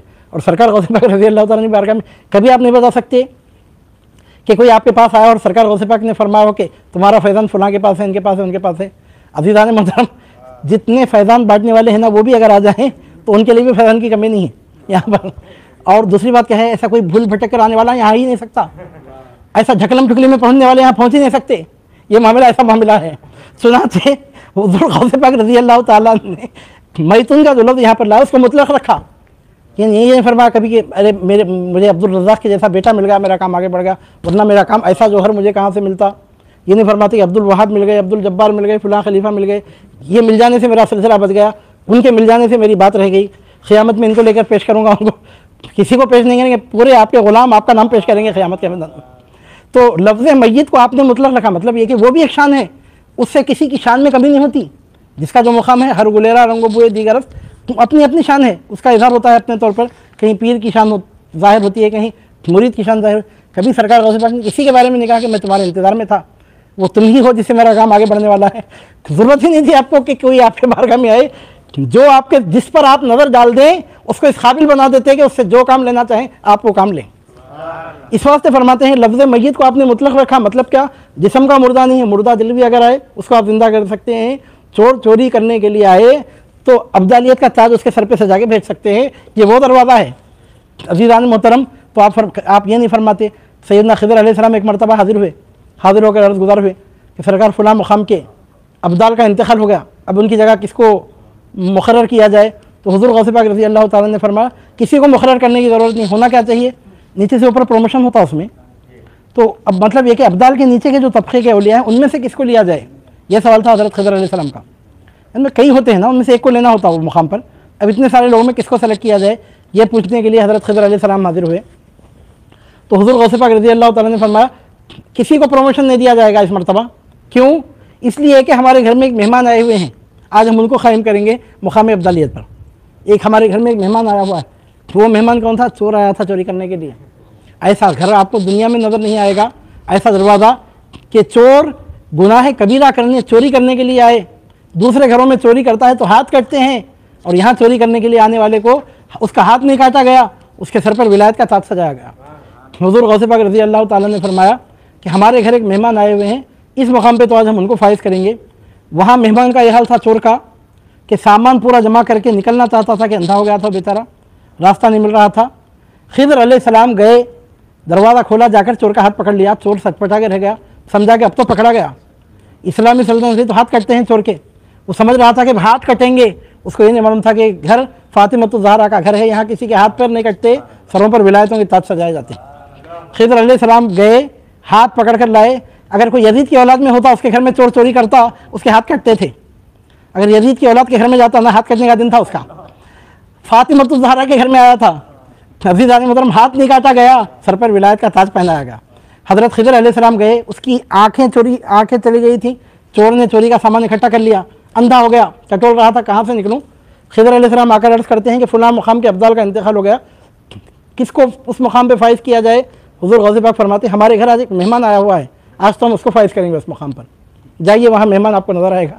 गए तो क्या देखते हैं, पूरा सामान समेट कर पोटली बना लिया है, निकलना चाहता था कि अंधा हो गया, अब रास्ता नहीं मिल रहा है।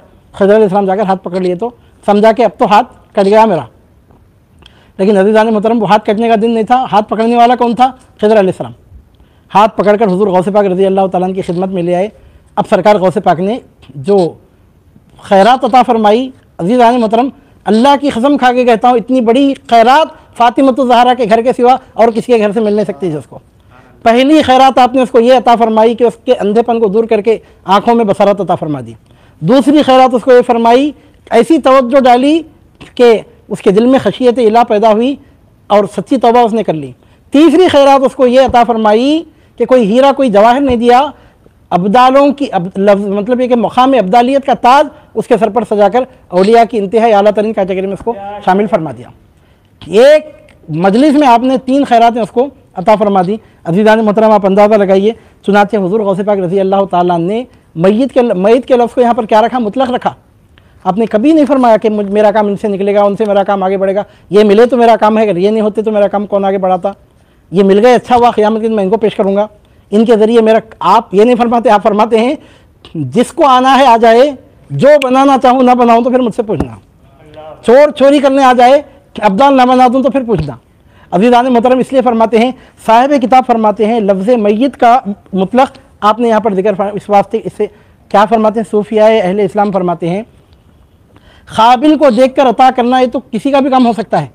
काबिल नहीं है तो काबिलियत पैदा करके उसको अता करना, ये सिवाय गौसे पाक रज़ी अल्लाह तआला के और किसी के बस की बात नहीं है। ये काम सिर्फ हुज़ूर गौसे पाक रज़ी अल्लाह तआला के और किसी के बस की बात नहीं है। अज़ीज़ान मोहतरम, इस लिहाज से इस शेर में लफ्ज़ मौला का ज़ू माना और लफ्ज़ मय्यत का मुतलक़ मैतुन का मुतलक़ इरशाद फरमाया। मज़े की बात यही, ये नहीं फरमाती कि इस कैटेगरी की मैयत, उस किस्म की मैयत, ऐसे औसाफ की मैयत, इतने शर्तों के साथ मैयत, इतने क़ैदों के साथ मैयत, कुछ भी नहीं। जो मैयत है लाओ, एक सांस अगर उस पर उससे मस हो जाए तो उसको ज़िंदगी की फीक अता कर दूँगा। अज़ीज़ान मोहतरम फरमाते हैं, फ़लो अलक़ैत सिर्री फ़ौक़ा मैतिन, मैत क्या आपने मुतलक़ रखा, नकीरा है वो, तनवीन के साथ है, उस पर अलिफ लाम नहीं है, प्रॉपर नॉन नहीं, कॉमन नॉन है।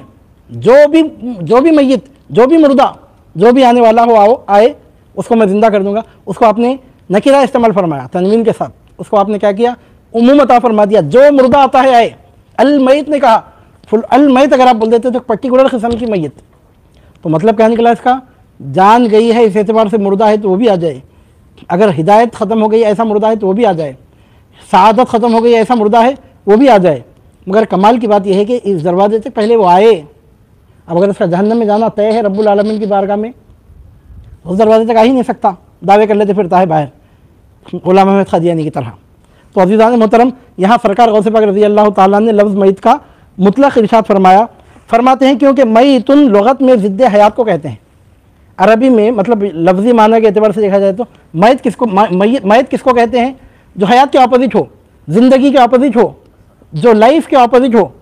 हयात की ज़िद को क्या कहते हैं? मौत कहते हैं। फरमाते हैं क्योंकि मैत लुग़त में ज़िद्द हयात को कहते हैं और वो हयात एक सिफ़त वजूदी है। इंसान में जो हयात पाई जाती है, ज़िंदगी पाई जाती है, क्या होती है? एक वजूदी सिफ़त है। हयात क्या है? वजूद की एक सिफ़त है। वजूद की सिफ़त को हयात कहते हैं। अहले हक़ अपनी इस्तिलाह में मौत ख्वाहिशान नफ़सानी को कहते हैं। और अहले हक़ मौत किसको कहते हैं मालूम? ख्वाहिशात के मर जाने को मौत कहते हैं। कोई आदमी अपनी नफ्स की ख्वाहिशात को अगर मार दे तो उसको मौत कहते हैं। अज़ीज़ान मोहतरम, जैसा कि या रसूलुल्लाह सल्लल्लाहु अलैहि वसल्लम ने फरमाया कि जो शख्स इरादा रखता है कि रुए ज़मीन पर, जो शख्स इरादा रखता है कि मुर्दे को ज़मीन पर चलता देखे, बस चाहिए कि वह अबू बकर सिद्दीक़ को देखे। और सूफिया के पास ये सबसे बड़ा मर्तबा है। सूफिया के पास क्या है तरीक़ा मालूम आपको? मूतू क़ब्ल अन तमूतू, मरने से पहले मर जाओ। मूतू क़ब्ल अन तमूतू, मर जाओ इससे पहले कि तुम्हें मौत आए। अपनी ख्वाहिशात को मार दो, अपने इरादों को मार दो। और हुज़ूर नबी करीम सल्लल्लाहु अलैहि वसल्लम फरमाते हैं जो किसी मुर्दे को ज़मीन पर चलता फिरता देखना चाहे वो अबू बकर सिद्दीक़ को देखें। क्या मतलब? इससे सरकार सैयदना सिद्दीक़ अकबर रज़ी अल्लाह ताला अन्हु के मक़ाम व मर्तबे की बुलंदी का इस तौर पे पता चलता है कि सिद्दीक़ अकबर रज़ी अल्लाह ताला अन्हु ने अपनी खुदी को इस तरह फना कर दिया था कि वजूद सिद्दीक़ अकबर का बाकी रह गया था, लेकिन इरादा मुतलक़ रब्बुल आलमीन का आपके वजूद के ज़रिए ज़ाहिर होता था। तभी तो गुंबद खज़रा के साए में हुज़ूर नबी करीम सल्लल्लाहु अलैहि वसल्लम के पहलू में आज आप जलवा फरमा हैं। सरकार सल्लल्लाहु अलैहि वसल्लम फरमाते हैं क़यामत के दिन मैं अपनी खबर से इस तरह निकलूँगा, जब क़यामत कायम होगी तो सबसे पहले मेरी खबर फूंकी जाएगी। इस तरह मैं निकलूँगा कि मेरा सीधा हाथ अबू बकर सिद्दीक़ के हाथ में होगा, बायां हाथ उमर फ़ारूक के हाथ में होगा। जिन्होंने अपनी ख्वाहिशात को इस तरह फना कर दिया। सिद्दीक़ अकबर रज़ी अल्लाह ताला अन्हु का स्टेटमेंट क्या है? बुखारी शरीफ की हदीस में फरमाते हैं मेरे रिश्तेदारों के साथ हुस्न सलूक करने से बढ़कर मुझे बात पसंद है कि रसूलुल्लाह के रिश्तेदारों के साथ हुस्न सलूक करूँ। सहीहुल बुखारी शरीफ में किताबुल मगाज़ी में हज़रत सिद्दीक़ अकबर रज़ी अल्लाह ताला अन्हु का एक इरशाद मिलता है, यानी उन्होंने अपनी खुदी ऐसी फना कर दी रसूलुल्लाह सल्लल्लाहु अलैहि वसल्लम में। फरमाते हैं अपने रिश्तेदारों के साथ हुस्न सलूक करने से बढ़कर मुझे बात पसंद है कि रसूलुल्लाह सल्लल्लाहु अलैहि वसल्लम के रिश्तेदारों के साथ हुस्न सलूक करूँ। रसूलुल्लाह सल्लल्लाहु अलैहि वसल्लम का ये फरमाना कि जो किसी मुर्दे को ज़मीन पर चलता फिरता देखना है, मतलब जिसने अपनी ख्वाहिशात को फना कर दिया, जिसने अपने इरादों को फना कर दिया, जिसने अपनी खुदी को फना करके फना फिर रसूल हो गया, उस आशिक़ सादिक़ की मिसाल देकर बयान फरमाते हैं जैसा रसूलुल्लाह सल्लल्लाहु अलैहि वसल्लम ने फरमाया कि जो शख्स इरादा रखता है कि मुर्दे को ज़मीन पर चलता देखे, बस चाहिए कि वो अबू बकर सिद्दीक़ को देखे, क्योंकि वो तमामी ख्वाहिशात को अपनी मोहब्बत खुदा व रसूल से मिटा दिया है। अल्लाह उसके रसूल की मोहब्बत के पानी से सिद्दीक़ अकबर ने अपनी पूरी ख्वाहिशात को धो दिया, अब उनकी कोई ख्वाहिशात बाकी नहीं। इसीलिए उलमाए हक़ मौत की अनवा, इसलिए उलमाए हक़ मौत की अनवा किए हैं। इसलिए क्या फरमाते हैं कि उलमाए हक़ ने मौत की कई किस्में बनाई। अब यहाँ से ज़रा जल्दी हम इस मज़मून को तकमील की तरफ ले जाएंगे। उलमाए हक़ फरमाते हैं कि मौत की कई किस्में होती हैं, कई अनवा होती हैं। मौत एक मौत नहीं होती, एक जिस्म की मौत होती है, एक दिल की मौत होती है, एक रूह की मौत होती है, एक हिदायत की मौत। मौत कई किस्म की होती है। तो फरमाते हैं कि उलमाए हक़ ने मौत की कई किस्में बयान की हैं। एक मौत अहमर सबसे ख़तरनाक मौत है। अरबी में क्या करते हैं, किसी चीज़ के कमाल को दिखाना है तो क्या करते हैं, अहमर बोलते हैं, लाल मौत। पहली मौत क्या है? अलमौतुल अहमर। और अलखसीदतुल ख़ादिरिया का एक नाम क्या है मालूम आपको? अलखसीदा अल अहमरिया। अलखसीदा अल अहमरिया, रंगीन मज़ामीन इसमें, कलरफुल मीनिंग्स इसमें पाए जाते हैं। और कलर्स में एकदम जो लाल रंग होता है बहुत खुल के नज़र आता है। अलखसीदतुल अहमरिया, पीला रंग भी एकदम खुल के नज़र आता है, लेकिन उसमें खूबसूरती नहीं होती। लाल रंग खुल के भी आता है, उसमें खूबसूरती भी होती है। सुनाते अलखसीदतुल ख़ादिरिया को भी क्या कहते हैं? अलखसीदतुल अहमरिया। मतलब क्या? कलरफुल मीनिंग्स इसमें पाए जाते हैं, किस्म किस्म के मानी इसमें पाए जाते हैं। और यहाँ पर उलमा ने मौत की कई, उलमाए हक़ ने, उलमा नहीं बोल रहे, उलमाए हक़ ने, उलमाए हक़ ने मौत की कई किस्में बयान की हैं। एक मौत अहमर, लाल मौत। लाल मौत क्या है? एक मौत अहमर वो मुखालिफत नफ्स को कहते हैं। लाल मौत, अलमौतुल अहमर वो क्या है? नफ्स की मुखालिफत। आदमी जिंदा है लेकिन नफ्स की मुखालिफत करने लगा तो उसकी मौत हो गई मौत अहमर। दूसरे मौत अबियज़, दूसरी मौत क्या होती है? सफ़ेद मौत। दूसरी मौत क्या होती है? सफ़ेद मौत। वो क्या होती है कि वो भूख मारने को कहते हैं, क्योंकि उससे क़ल्ब आदमी का सफ़ेद और बातिन नूरानी होता है। कसरत से नफिल रोज़े रखना, भूख मारना, रोज़े रखना, इससे क्या होता है? आदमी के दिल में नूरानियत पैदा होती है, दिल सफ़ेद होता है, दिल में नूरानियत पैदा होती है। भूख मारने को क्या कहते हैं? मौत अबियज़, सफ़ेद मौत। नफ्स की ख्वाहिशात को मारना मौत अहमर, लाल मौत। और भूख इख्तियार करना जिससे क़ल्ब में नूरानियत पैदा होती है, मौत अबियज़, वो सफ़ेद मौत। तीसरे मौत अग़ज़र, तीसरी मौत कौन सी मौत है? हरी मौत। वो क्या है कि वो पार चाहे नाकारा और उस्तादा बेकीमत लिबास अपना करने को कहते हैं। यानी लिबास उम्दा पहनने के बजाय हक़ीर से हक़ीर, मामूली से मामूली लिबास पहनना। जो बिल्कुल मामूली लिबास पहनते हैं उनको क्या कहते हैं? उनकी मौत कैसी होती है? मौत अगज़र, गोया वो मौत अगज़र नसीब हो जाती है उनको। जो उम्दा लिबास नहीं पहनते, पारचा है नाकारा और उस्तादा, बेकीमत लिबास अपनाने को कहते हैं, क्योंकि ऐसी चीज़ पर खनात, क्योंकि ऐसी चीज़ पर खनात रिंद के दीना को सब्ज़ो खुर्रम कर देती है। लफ्ज़ पढ़ने में नहीं आ रहा है। क्योंकि ऐसी चीज़ पर खनात जिंदे को की दुनिया को सब्ज़ो खुर्रम कर देती। कुछ लफ्ज़ पढ़ने में नहीं आ रहा है। चुनांचे रिवायत सहीहा से साबित है कि ताजुत तारीकीन हज़रत उवैस क़रनी रहमतुल्लाह अलैह ने इंतहाए हैज़े असनाए राह और कनाइस से उठाकर और उसको खूब पाक करके पारा पारा सीकर लिबास अपना किया करता था। अच्छा, हज़रत सैयदना उवैस क़रनी रज़ी अल्लाह ताला अन्हु कौन सा कैसा लिबास पहनते थे, वो मिसाल यहाँ पर दी जा रही है। हज़रत सैयदना उवैस क़रनी रज़ी अल्लाह ताला अन्हु का तरीक़ा था कि आप रास्ते में गिरे पकड़े खड़े कपड़े उठाते थे। रास्ते में जो बिल्कुल यूज़ में नहीं है ऐसे कपड़े जो इधर उधर पड़े रहते हैं छोटे छोटे टुकड़ों की शक्ल में, जिस तरह भी हज़रत उवैस क़रनी रज़ी अल्लाह ताला अन्हु क्या करते थे, उन कपड़ों को उठाते थे और उसको खूब पाक करते थे। लाने के बाद उसको धोकर उसको गंदगी से खूब पाक करके बिल्कुल साफ़ कर देते थे। गिरे पड़े रास्तों में उफ्तादा कपड़ों को उठाते, उसको लाकर धोकर खूब पाक को साफ़ कर देते। पारा पारा सीकर लिबास अपना किया करता था। यानी हज़रत उवैस क़रनी क्या करते थे, छोटे छोटे कपड़े जो आपको इधर उधर से मिलते लाकर उसको धो के रखते। जब कई कपड़े जमा हो गए तो कपड़े को कपड़े से जोड़कर इस तरह कई टुकड़ों से अपना लिबास तैयार किया करते थे। और तख्मे खुरमा पानी में भिगाकर कूट कर सदर रमख फरमाता था कि जिसकी वजह से ज़िबहुर रहमान खिताब मिला। और क्या करते थे, तख्मे खुरमा पानी में भिगाकर कूट कर, अच्छा खजूर की जो गुठली होती है ना, खजूर के अंदर की गुठली, हज़रत उवैस क़रनी क्या करते थे, गुठली को लाकर पानी में भिगने छोड़ देते थे। जब खूब नरम पड़ गए तो उसको कूट कर वो खाते थे।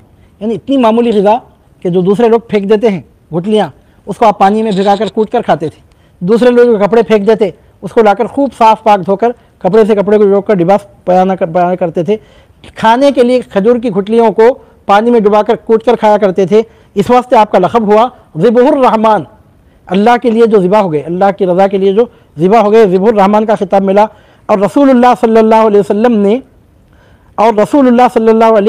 वसल्लम ने उसकी शान में इन्नी औजिदु मिनल यमनी रिहर रहमान फरमाया। यानी सरकार सल्लल्लाहु अलैहि वसल्लम ने फरमाया, यानी मैं यमन की तरफ से बू खुदा की पाता हूँ। रसूलुल्लाह सल्लल्लाहु अलैहि वसल्लम फरमाते थे कि इन्नी औजिदु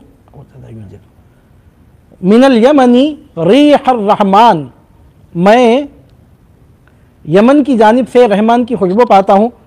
सरकार सल्लल्लाहु अलैहि वसल्लम इस तरह फरमाते।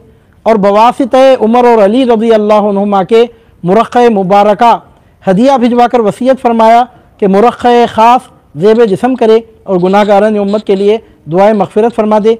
चुनांचे उवैस रहमतुल्लाह अलैह ने हस्बुल इरशाद अमल किया और हक़ ताला से वास्ते मग़फ़िरत निस्फ़े गुनाहगारान उम्मत रसूलुल्लाह सल्लल्लाहु अलैहि वसल्लम के वादा लिया। मशहूर वाक़यात हैं, चूँकि बिल्कुल मशहूर है इस वास्ते मैं फैलाने रहा हूँ। सरकार सल्लल्लाहु अलैहि वसल्लम ने मौलाए कायनात और सैयदना उमर फ़ारूक़ आज़म रज़ी अल्लाह ताला अन्हु के ज़रिए, सैयदना फ़ारूक़ आज़म रज़ी अल्लाह ताला अन्हु के ज़रिए, मौलाए कायनात रज़ी अल्लाह ताला अन्हु के ज़रिए सरकार सल्लल्लाहु अलैहि वसल्लम ने अपना लिबास हज़रत उवैस क़रनी रज़ी अल्लाह ताला अन्हु को भिजवाया था। और जब वो लिबास भेज कर ये वसीयत फरमाई थी कि उम्मत के लिए दुआ करें, तो उवैस क़रनी रज़ी अल्लाह ताला ने उसी जुब्बे मुबारका को वसीला बनाकर रसूलुल्लाह सल्लल्लाहु अलैहि वसल्लम की उम्मत के आधे गुनाहगारों के लिए मग़फ़िरत की आपने दुआ फरमा दी। चुनांचे उवैस रहमतुल्लाह अलैह ने हस्बुल इरशाद अमल किया और हक़ ताला से वास्ते मग़फ़िरत निस्फ़े गुनाहगारान उम्मत रसूलुल्लाह सल्लल्लाहु अलैहि वसल्लम के वादा लिया। तो बहरहाल हज़रत उवैस क़रनी रज़ी अल्लाह ताला ने जो मौत इख्तियार की थी, उस मौत को क्या कहते हैं? उस मौत को कहते हैं मौत अग़ज़र। यानी मामूली लिबास इख्तियार करना, मामूली ग़िज़ा इख्तियार करना, मामूली भी इस हद तक गिरे पड़े कपड़ों को लाकर धोकर उसको जोड़कर लिबास बनाना, खजूर की गुठलियाँ जो दूसरे लोग फेंक देते हैं उसको पानी में भिगोकर कूट कर खाना। तो खाने पीने में ऐसी सादगी को आपने इख्तियार फरमाया। तो ये मौत क्या है? मौत अग़ज़र, जिसका सिला मिला कि रसूलुल्लाह सल्लल्लाहु अलैहि वसल्लम ने फरमाया मुझे यमन की जानिब से रहमान की खुशबू आती है। और आपको लक़ब क्या मिला? रिहुर रहमान। हज़रत उवैस क़रनी को लक़ब क्या मिला? रहमान की खुशबू, रिहुर रहमान। क्योंकि दुनिया की चीज़ों की तरफ आपने ख़तई तौर पर तवज्जो नहीं फरमाई। ऐसी मौत को क्या कहते हैं? मौत अग़ज़र। मौत अहमर ख्वाहिशात नफ़सानी को मार देना। मौत अबियज़ भूख को इख्तियार करना, रोज़े रखना मतलब। और नंबर 3 मौत अग़ज़र हरी मौत, वो क्या है? वो है दुनिया की मामूली चीज़ों पर ख़नात करना। अब चौथी मौत है, वो मौत क्या है? मौत असवद। चौथी मौत क्या है? काली मौत।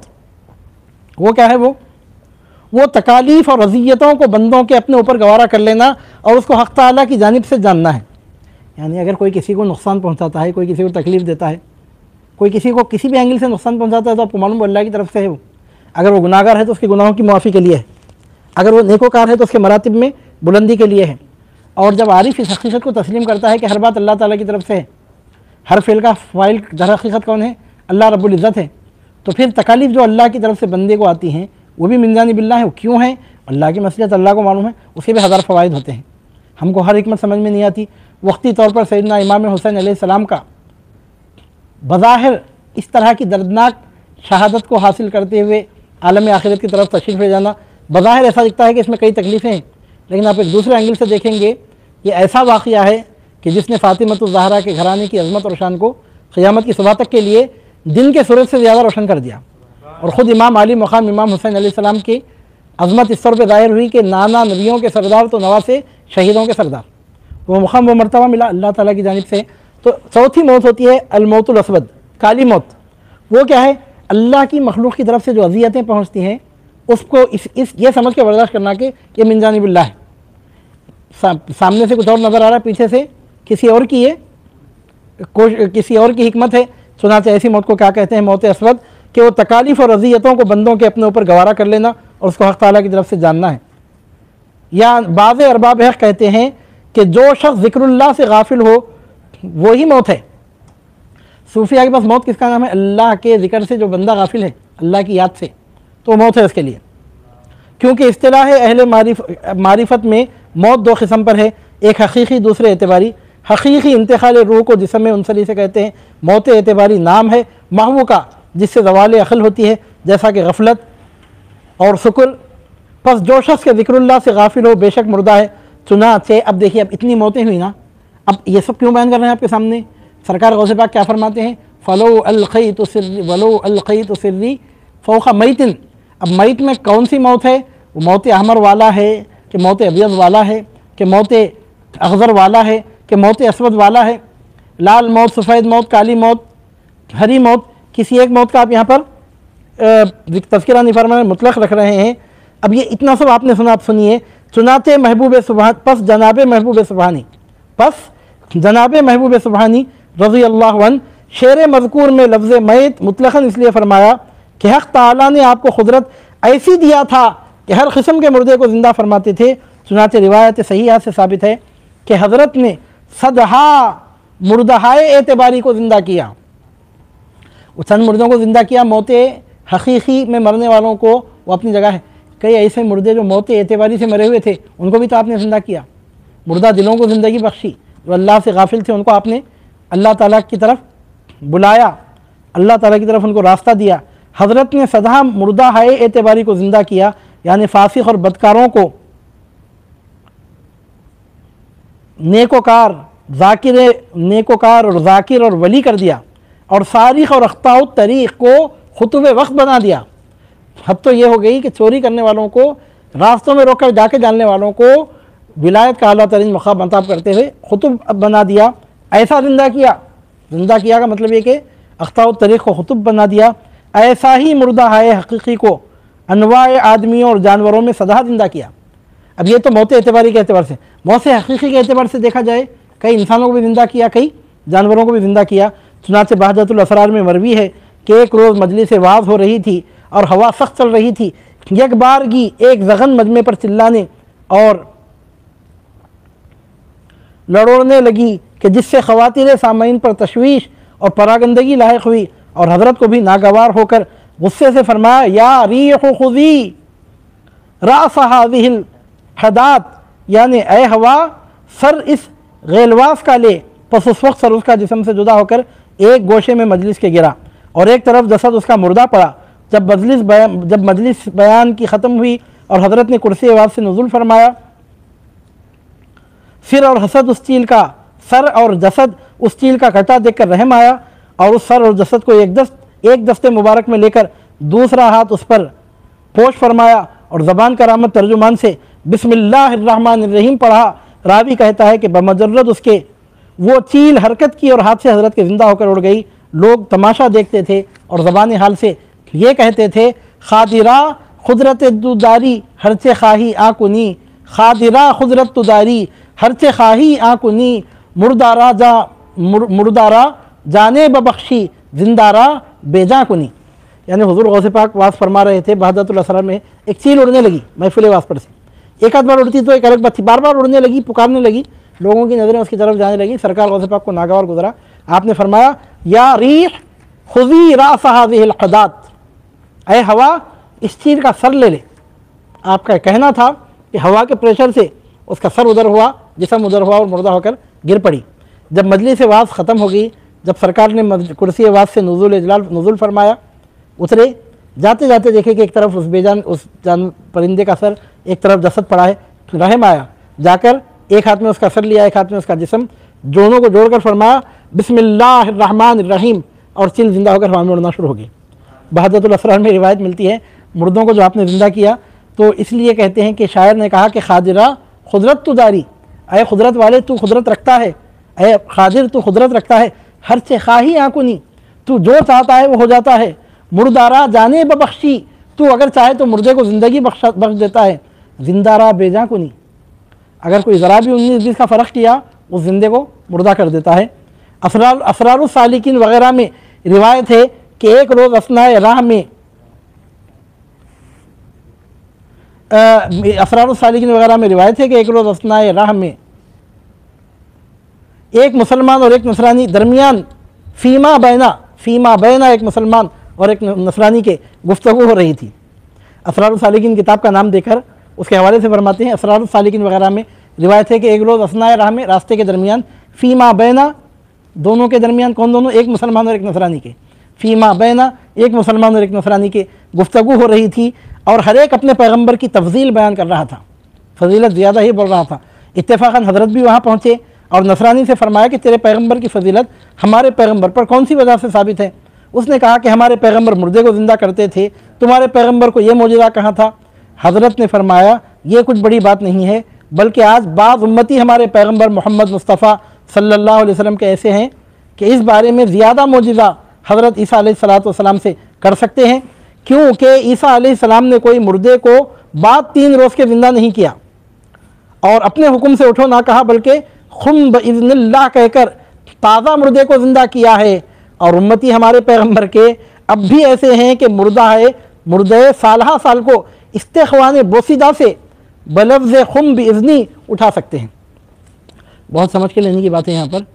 अगर कोई अपनी तरफ से कुछ मज़मून निकाले, ख़ुद उसको साबित भी कर ले और ख़ुद उस पर नतीजे भी क़ायम कर ले तो वो ज़िम्मेदार है।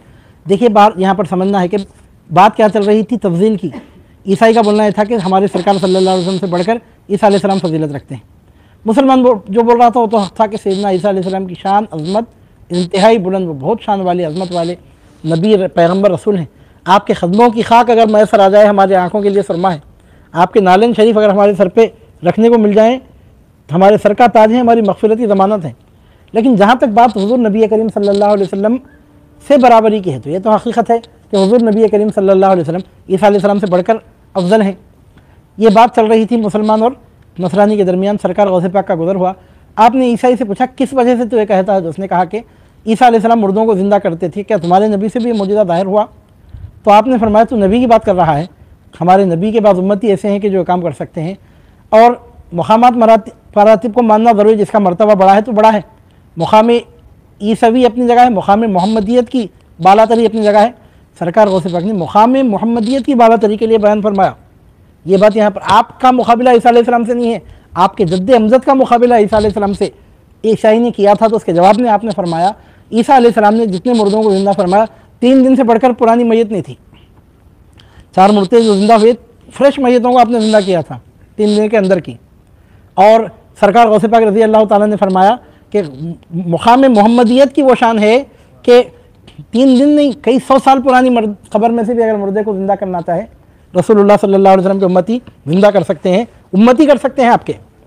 और ईसा अलैहिस्सलाम मुर्दे को जो ज़िंदा करते खुम बिइज़्निल्लाह कहकर करते थे, और उम्मती हमारे पैगंबर के अब भी ऐसे हैं कि मुर्दे साल हा साल को इस्तिग़फ़ार बोसीदा से बलफ़्ज़े खुम बिइज़्नी उठा सकते हैं। ईसा अलैहिस्सलाम मुर्दे को कहते थे अल्लाह के हुक्म से उठ, और रसूलुल्लाह के उम्मतियों में वो अल्लाह ताला ने मुक़ाम मोहम्मदियत की वो जलवागरी की है कि खुम बिइज़्नी मेरे हुक्म से उठ, ये कह के मुर्दे को ज़िंदा कर सकते हैं। अगर तू ईमान लाता है तो मैं एक अदना उम्मती रसूलुल्लाह सल्लल्लाहु अलैहि वसल्लम का हूँ, जिस मुर्दे को तू कहे इस्तिग़फ़ार बोसीदा से अपने हुक्म पर उठाता हूँ। तू सिलेक्शन कर। जब से बात सिलेक्शन की निकल रही थी ना, ये सिलेक्शन से कई चीज़ों का पता चलता है, नीयतों का पता चलता है, इरादों का पता चलता है, मुक़द्दरात का पता चलता है। सिलेक्शन कोई मामूली चीज़ है, सिलेक्शन ही असल चीज़ है। तो अज़ीज़ान मोहतरम, सरकार गौसे पाक रज़ी अल्लाह ताला ने वो इख्तियार उसी को दिया, तू सेलेक्ट कर। अब तू देखना चाह रहा नाज, आज इख्तियार तेरे हाथ में है। जिस मुर्दे को तू कहे इस्तिग़फ़ार बोसीदा से अपने हुक्म पर उठाता हूँ। ईसवी ने कहा तुम मुर्दे को उठाओ तो मैं अभी तुम्हारे पैगंबर पर ईमान लाता हूँ। हज़रत ने उस ईसवी को हमरा लेकर एक पुराने क़ब्रिस्तान में, कि जिसमें ख़बरें तक सही व सालिम ना थी, तशरीफ़ ले गए। ऐसे क़ब्रिस्तान में गए कि ख़बरें भी टूटी फूटी थीं, और एक ख़बर शिकस्ता पर कि जिसमें सिवाय इस्तिग़फ़ार बोसीदा के और कुछ ना था।